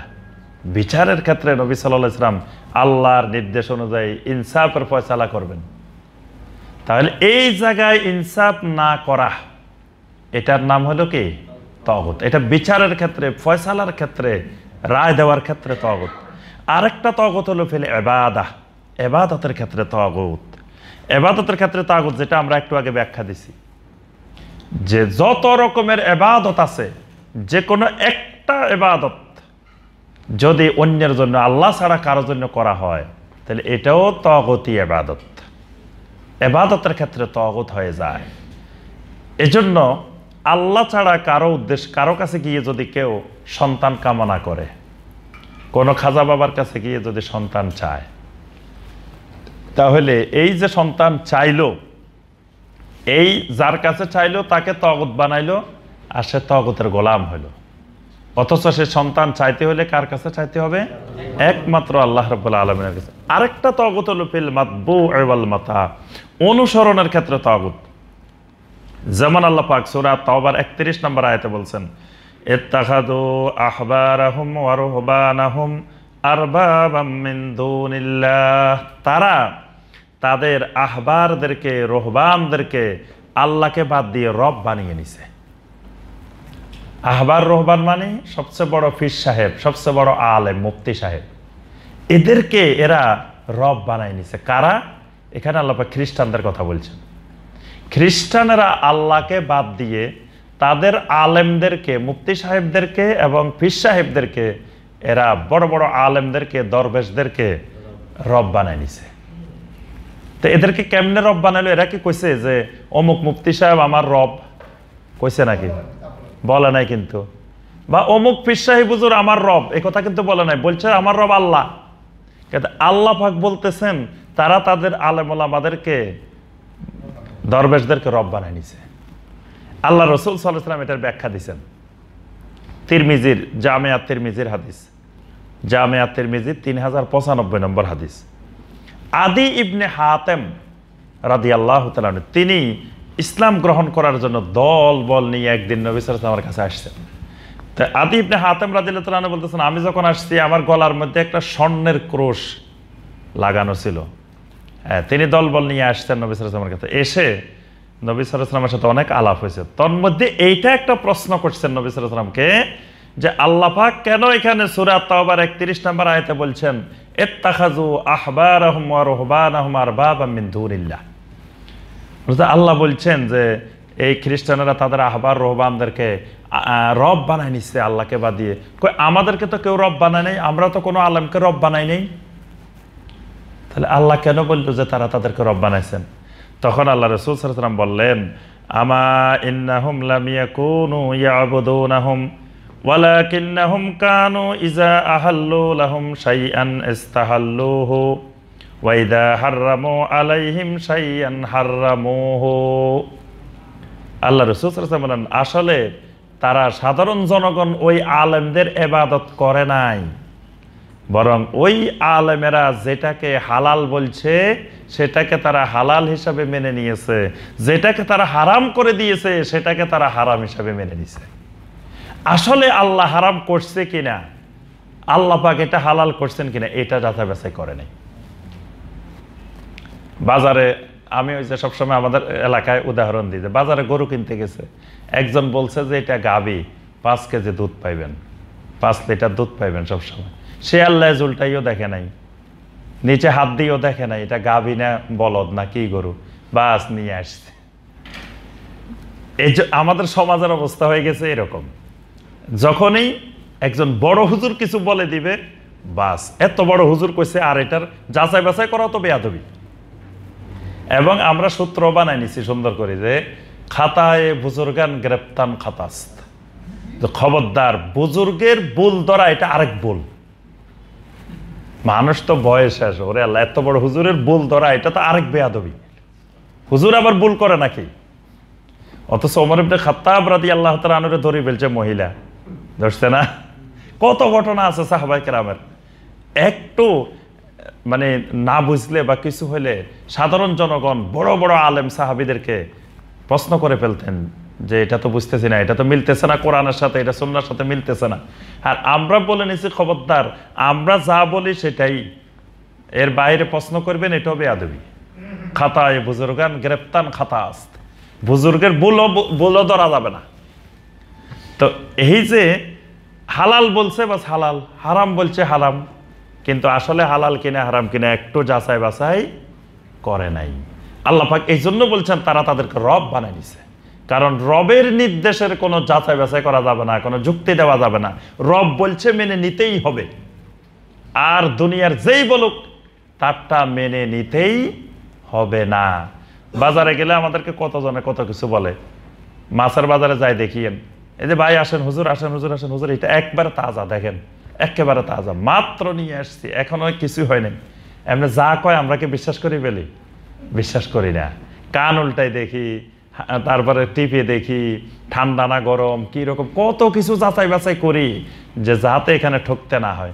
কিন্তু ইমানের ক্ষেত্রে, আমালের ক্ষেত্রে আজকে মুসলিম উম্মার অবস্থা হইল যাচাই বাছাই করে না। যাচাই বাছাই করাকে বেয়াদবি মনে করে আর খারাপ কাজ মনে করে।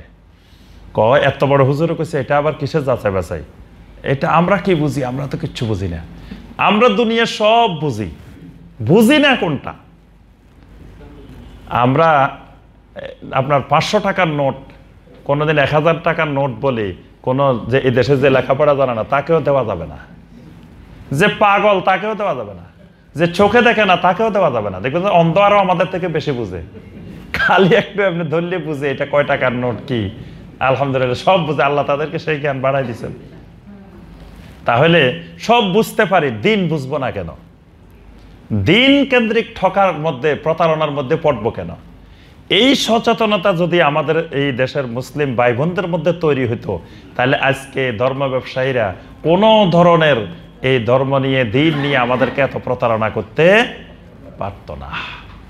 আল্লাহ পাক এর জন্য সতর্ক করে দিয়েছেন আমাদেরকে, খবরদার, ইত্তাখাযু আহবারাহুম ওয়া রুহবানাহুম আরবাবাম মিন দুনিল্লাহ। খ্রিস্টানেরা ধ্বংস হয়েছে, তারা তাদের আহবার রুহবানদেরকে রব বানায় নিছে। খবরদার, তোমরা এরকম রব বানাইও না। তারপরে আপনার সূরা তাওবার 34 নম্বর আয়াতে আল্লাহ পাক বলছেন, ইয়া আইয়ুহাল্লাযীনা আমানু ইন্না কাসীরাম মিনাল আহবারি ওয়ার রুহবানি লা ইয়াকুলুনা আমওয়ালান নাস বিল বাতিল ওয়া ইয়াসুদ্দুনা আন সাবিলিল্লাহ। হে ঈমানদারেরা, সমাজে অনেক বড় বড় আলেম, দরবেশ, পীর সাহেব, মুফতি সাহেব আছে যারা মানুষের সম্পদ বাতিল পদ্ধতিতে খায়। ওয়া ইয়াসুদ্দুনা আন সাবিলিল্লাহ, তারা মানুষকে আল্লাহর রাস্তা প্রতিবন্ধকতা তৈরি করে।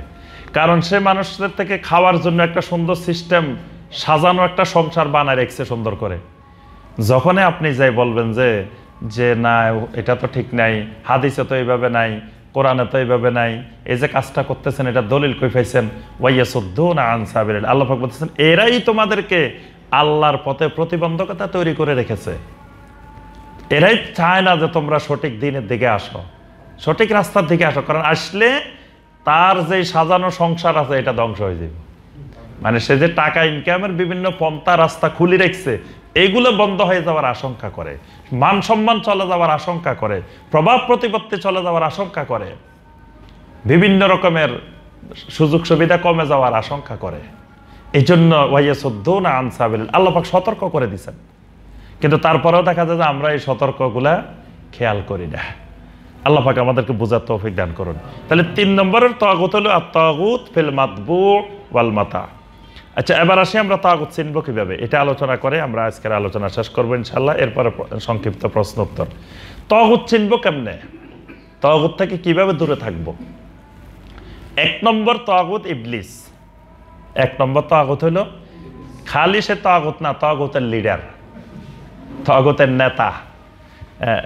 আল্লাহ পাক সূরা ইয়াসিনের 60 নম্বর আয়াতে আল্লাহ পাক বলছেন, আলামা হাদিলাইকুম ইয়া বানি আদামা আল্লা তা'বুদুশ শাইতান ইন্নাহু লাকুম আদুউম মুবিন।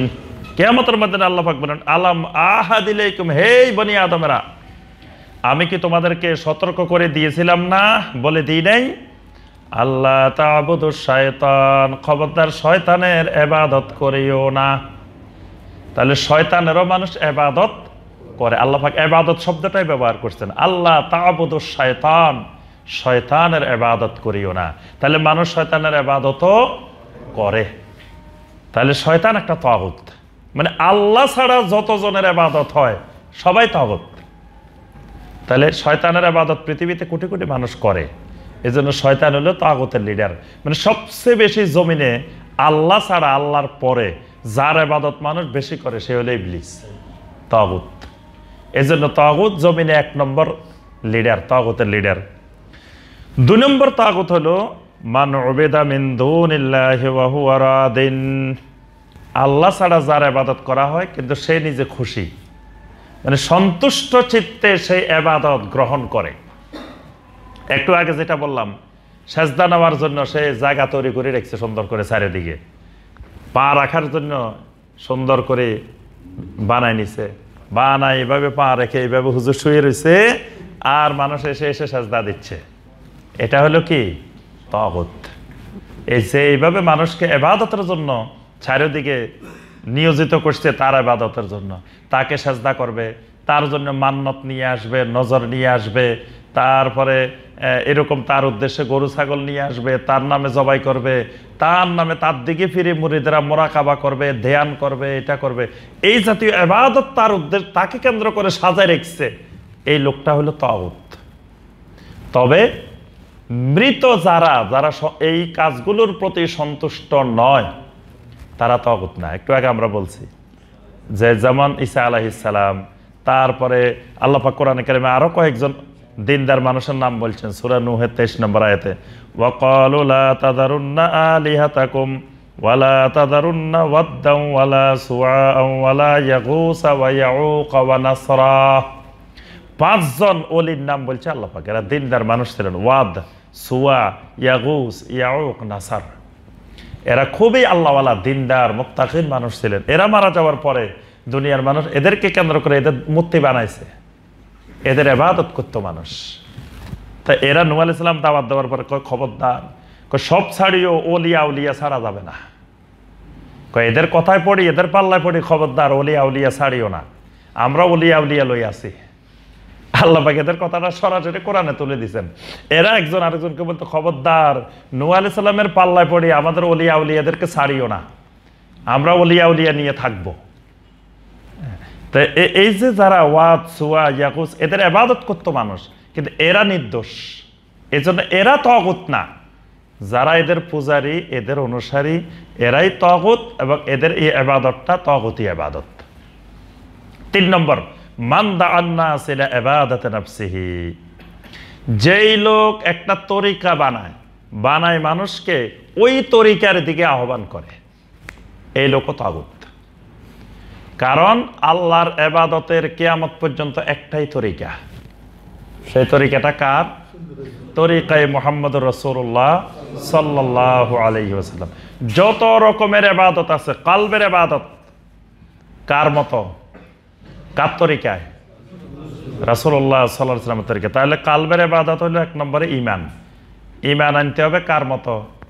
নবী সাল্লাল্লাহু আলাইহি ওয়াসাল্লামের মতো। নবী সাল্লাল্লাহু আলাইহি ওয়াসাল্লামের ইত্তেবা করতে হবে ঈমানের ক্ষেত্রে, আকীদার ক্ষেত্রে, নিয়তের ক্ষেত্রে, তাকওয়ার ক্ষেত্রে, তাওয়াক্কুলের ক্ষেত্রে, সব।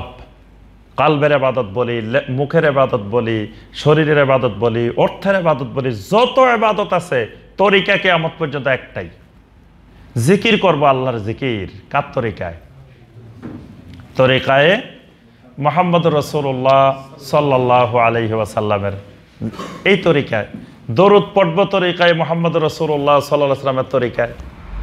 কিন্তু এই আল্লাহ রাসূল সাল্লাল্লাহু আলাইহি ওয়াসাল্লামের তরিকা বাদ দিয়ে নিজে একটা সুন্দর করে কয়েকটা ইবাদত একত্রিত করে কয়েকটা জিনিস মিলাই একটা তরিকা বানাই দিলাম। তরিকা বানায় নাম দিয়ে দিলাম এটা তরিকায়ে হোসাইনিয়া। ধরেন আমি একটা তরিকা বানাইলাম, বানাই মানুষকে বললাম যে শুনেন আমি একটা সুন্দর তরিকা বানাইছি, আল্লাহকে পাওয়ার একেবারে শর্টকাট তরিকা। আমার এই পদ্ধতিতে, এই মেথডে যদি আপনি ইবাদত করেন তো তাড়াতাড়ি আল্লাহকে পাই যাবেন, 10 বছরও লাগবে না, 1 বছরে পাই যাবেন। এই তরিকার নাম তরিকায়ে হোসাইনিয়া, তরিকায়ে ইমামিয়া, আমার নামে বানাই দিলাম, দিয়ে মানুষকে ডাক দেওয়া শুরু করলাম যে আসেন এই তরিকার। তাইলে আমি তখন একটা তাগুত। কিয়ামত পর্যন্ত কারো এরকম তরিকা বানানোর অধিকার নাই। আপনি কেমনে বুঝলেন যে এই 5টা জিনিসের উপরে চললে, এই 10টা জিনিসের উপরে চললে দিনের উপরে চলা সহজ হয়ে যায়? আপনি জানলেন কেমনে? কে বলে দিল আপনাকে? আল্লাহ বলছে কিনা? আমি যে তরিকা বানাইলাম আর 10টা ইবাদত একত্রিত করলাম, একত্রিত করে আপনাদেরকে কইলাম যে ভাই শুনেন এই জামানা সব পারবেন না, আসেন আমি যে 7-8টা বানাইছি এই 7-8টার উপরে আমল করলে আপনার দিনের উপরে চলা সহজ হয়ে যাব। আমি বুঝলাম কেমনে এই 7-8টার উপরে চললে যে দিনের উপরে চলা সহজ হয়ে যাব? এটা তো হয় আল্লাহ বলতে হইব অথবা আল্লাহ রসুল সাল্লাল্লাহু আলাইহি ওয়াসাল্লাম বলতে হইব, এর বাইরে তো বোঝার কোনো উপায় নেই। কারণ কোন ইবাদত কতটুকু জরুরি এটা আল্লাহ বুঝেন আর আল্লাহ রসুল সাল্লাল্লাহু আলাইহি ওয়াসাল্লাম বুঝেন। এই জন্য যে তরিকা বানায় মানুষকে ওই তরিকার দিকে আহ্বান করে সেও তাগুত, কারণ সে মানুষকে আল্লাহর ইবাদত থেকে বিচ্যুত করায় নিচ্ছে। 4 নম্বর, ওয়ামান ইদ্দাআ শাইআন মিন ইলমিল গায়ব, যে নিজেকে ইলমে গায়বের দাবি করে সে তাগুত, কারণ গায়বের মালিক একমাত্র আল্লাহ। আল্লাহ ছাড়া আর কেউ গায়বের কিছুই জানে না, গায়বের কোনো এলেমে নাই কারো কাছে। কিন্তু কেউ যদি দাবি করে না আমি গায়েব জানি, যেমন গণক যারা ভবিষ্যৎ বক্তা, যারা মানুষের ভবিষ্যৎ বলে, ভাগ্য গণনা করে, তারপরে যারা হাতের রেখা গণে, রাশি গণে, তারপরে যারা বলে যে আমি আমার কাছে আসলে রুহানি শক্তি দিয়ে আমি সব বলে দিতে পারি আপনার কোথায় কি হয়েছে না হয়েছে, জিন হুজুরে সব গায়েব জানে, এগুলা সব তাগুত। মানে যারা গায়েবের দাবি করে, এই যারা নিজেকে গায়েবের ইলমের দাবিদার মনে করে, যে আমি চোখ বন্ধ করলে সব দেখি, যে কোথায় কি হইতেছে সব দেখি, এগুলা হলো তাগুত। সর্বশেষ 5 নম্বরে যেটা তাগুত চিনার উপায়, মান হাকামা বিগাইরি মা আনজালাল্লাহ, আল্লাহ পাক যাকে যতটুকুর দায়িত্ব দিয়েছেন সেই দায়িত্বটা আল্লাহ এবং রাসূলের নির্দেশ অনুসারে পরিচালনা না করলে সেও তাগুত। কাউকে আল্লাহ একটা পরিবারের দায়িত্ব দিয়েছেন, কাউকে আল্লাহ একটা সমাজের দায়িত্ব দিয়েছেন, কাউকে একটা বড় উপজেলার দায়িত্ব দিয়েছেন, কাউকে একটা জেলার দায়িত্ব দিয়েছেন, কাউকে আল্লাহ একটা দেশের দায়িত্ব দিয়েছেন, কাউকে আল্লাহ একটা সারা পৃথিবীর দায়িত্ব দিয়েছেন। যার দায়িত্বটা যতটুকু, এতটুকুর ভিতরে আল্লাহর এবং আল্লাহ রাসূল সাল্লাল্লাহু আলাইহি ওয়াসাল্লামের হুকুম অনুযায়ী পরিচালনা করতে হবে। এর বাহিরে গেলে এই লোকটাও তাগুত। এই জন্য আল্লাহ পাক কোরআনে কারিমে সূরা আল মায়েদা 44 নম্বর আয়াতে বলছেন, ওয়ামান লাম ইয়াহকুম বিমা আনজালাল্লাহু ফাউলাইকা হুমুল কাফিরুন, যারা আমি আল্লাহর বিধান অনুযায়ী হুকুম পরিচালনা করে না তারা কাফের। আবার আরেক আয়াতে বলছেন ফাসিক, আরেক আয়াতে বলছেন জালেম। পরপর 3 বার 3টা কথা বলছেন। তাহলে যার অধীনস্থ যতটুকু, আমরা প্রথমেই ইবাদতের সংজ্ঞায় বলছি, ইবাদত বলা হয় আল্লাহ যার অধীনে যতটুকু দিচ্ছেন এতটুকুকে আল্লাহর নির্দেশ অনুযায়ী চালানো, এটার নাম ইবাদত। ঠিক তাগুত হইল আমি যতটুকুর মধ্যে আল্লাহ আমাকে দায়িত্ব দিছেন, প্রভাব দিছেন, ক্ষমতা দিছেন, এতটুকুর মধ্যে আল্লাহর হুকুম বাস্তবায়ন করা আমার কাজ। আল্লাহর হুকুম বাস্তবায়ন করি নাই, বাস আমি তাগুত। আল্লাহর হুকুম বাস্তবায়ন না করে আমি নিজের হুকুম বাস্তবায়ন করি, নিজে আইন বানাই, সেই আইন মানুষকে বাস্তবায়ন মানুষের উপরে জারি করি, বা ইহুদিরা বানাই দেয় সেটা আমি বাস্তবায়ন করি, বা খ্রিস্টানেরা বানাই দিচ্ছে সেটা আমি বাস্তবায়ন করি, বা মুশরিকেরা বানাই দিচ্ছে সেটা আমি বাস্তবায়ন করি, তাহলে আমি তাগুত। এক্ষেত্রে 2 ধরনের তাগুত, একটা হলো শিরকে আকবার আর একটা শিরকে আসগর, এবং এটাও কুফর, কুফরে আকবর কুফরে আসগর দুটাই হয়। কেউ যদি মনে করে আল্লাহর বিধান এই যুগে অসম্ভব, এই যুগে আল্লাহর বিধান চলে না, এটা হলো 1400 বছর আগের জন্য, এখন আর সেই আল্লাহর বিধান সম্ভব না, এটা ওই যুগ শেষ, আল্লাহর বিধানের যুগ শেষ। এটা হলো কুফরে আকবর, এটা হলো শিরকে আকবর, তার ইমানের শেষ, একেবারে স্থায়ী জাহান্নামী হয়ে গেছে। আর যদি কেউ মনে করে না আল্লাহর আইন আল্লাহর বিধান এগুলো কিয়ামত পর্যন্ত, এগুলো আজও চলবে, আরো পরেও চলবে, কিয়ামত পর্যন্ত চলবে, তবে কোনো কারণে এমনি বিশ্বাস করে সব এগুলো আল্লাহর বিধান ঠিক আছে, এগুলো বাস্তবায়ন জরুরি, এগুলার কোনো অসুবিধা নেই, কিন্তু বাস্তবায়ন করে না, চিন্তা করে বাস্তবায়ন করতে গেলে আমার অনেক ঝামেলা হইতে পারে, সমস্যা হইতে পারে, এই জন্য বাস্তবায়ন করে না, এটাও কুফর, এটাও শিরক, এটা কুফরে আসগর, এটা কুফরে শিরকে আসগর। এই ক্ষেত্রে আল্লাহ রাসূলের নির্দেশনা হলো তুমি যদি কোরআন সুন্নাহর বিধান বাস্তবায়ন না করতে পারো তো তুমি সরে যাও, তাওবা করে চলে আসো, যে পারে সে করবে, কিন্তু তুমি আবার ধরে রাখা যাবে না যে না আমি পারতেছিও না, আবার আমি সরবও না।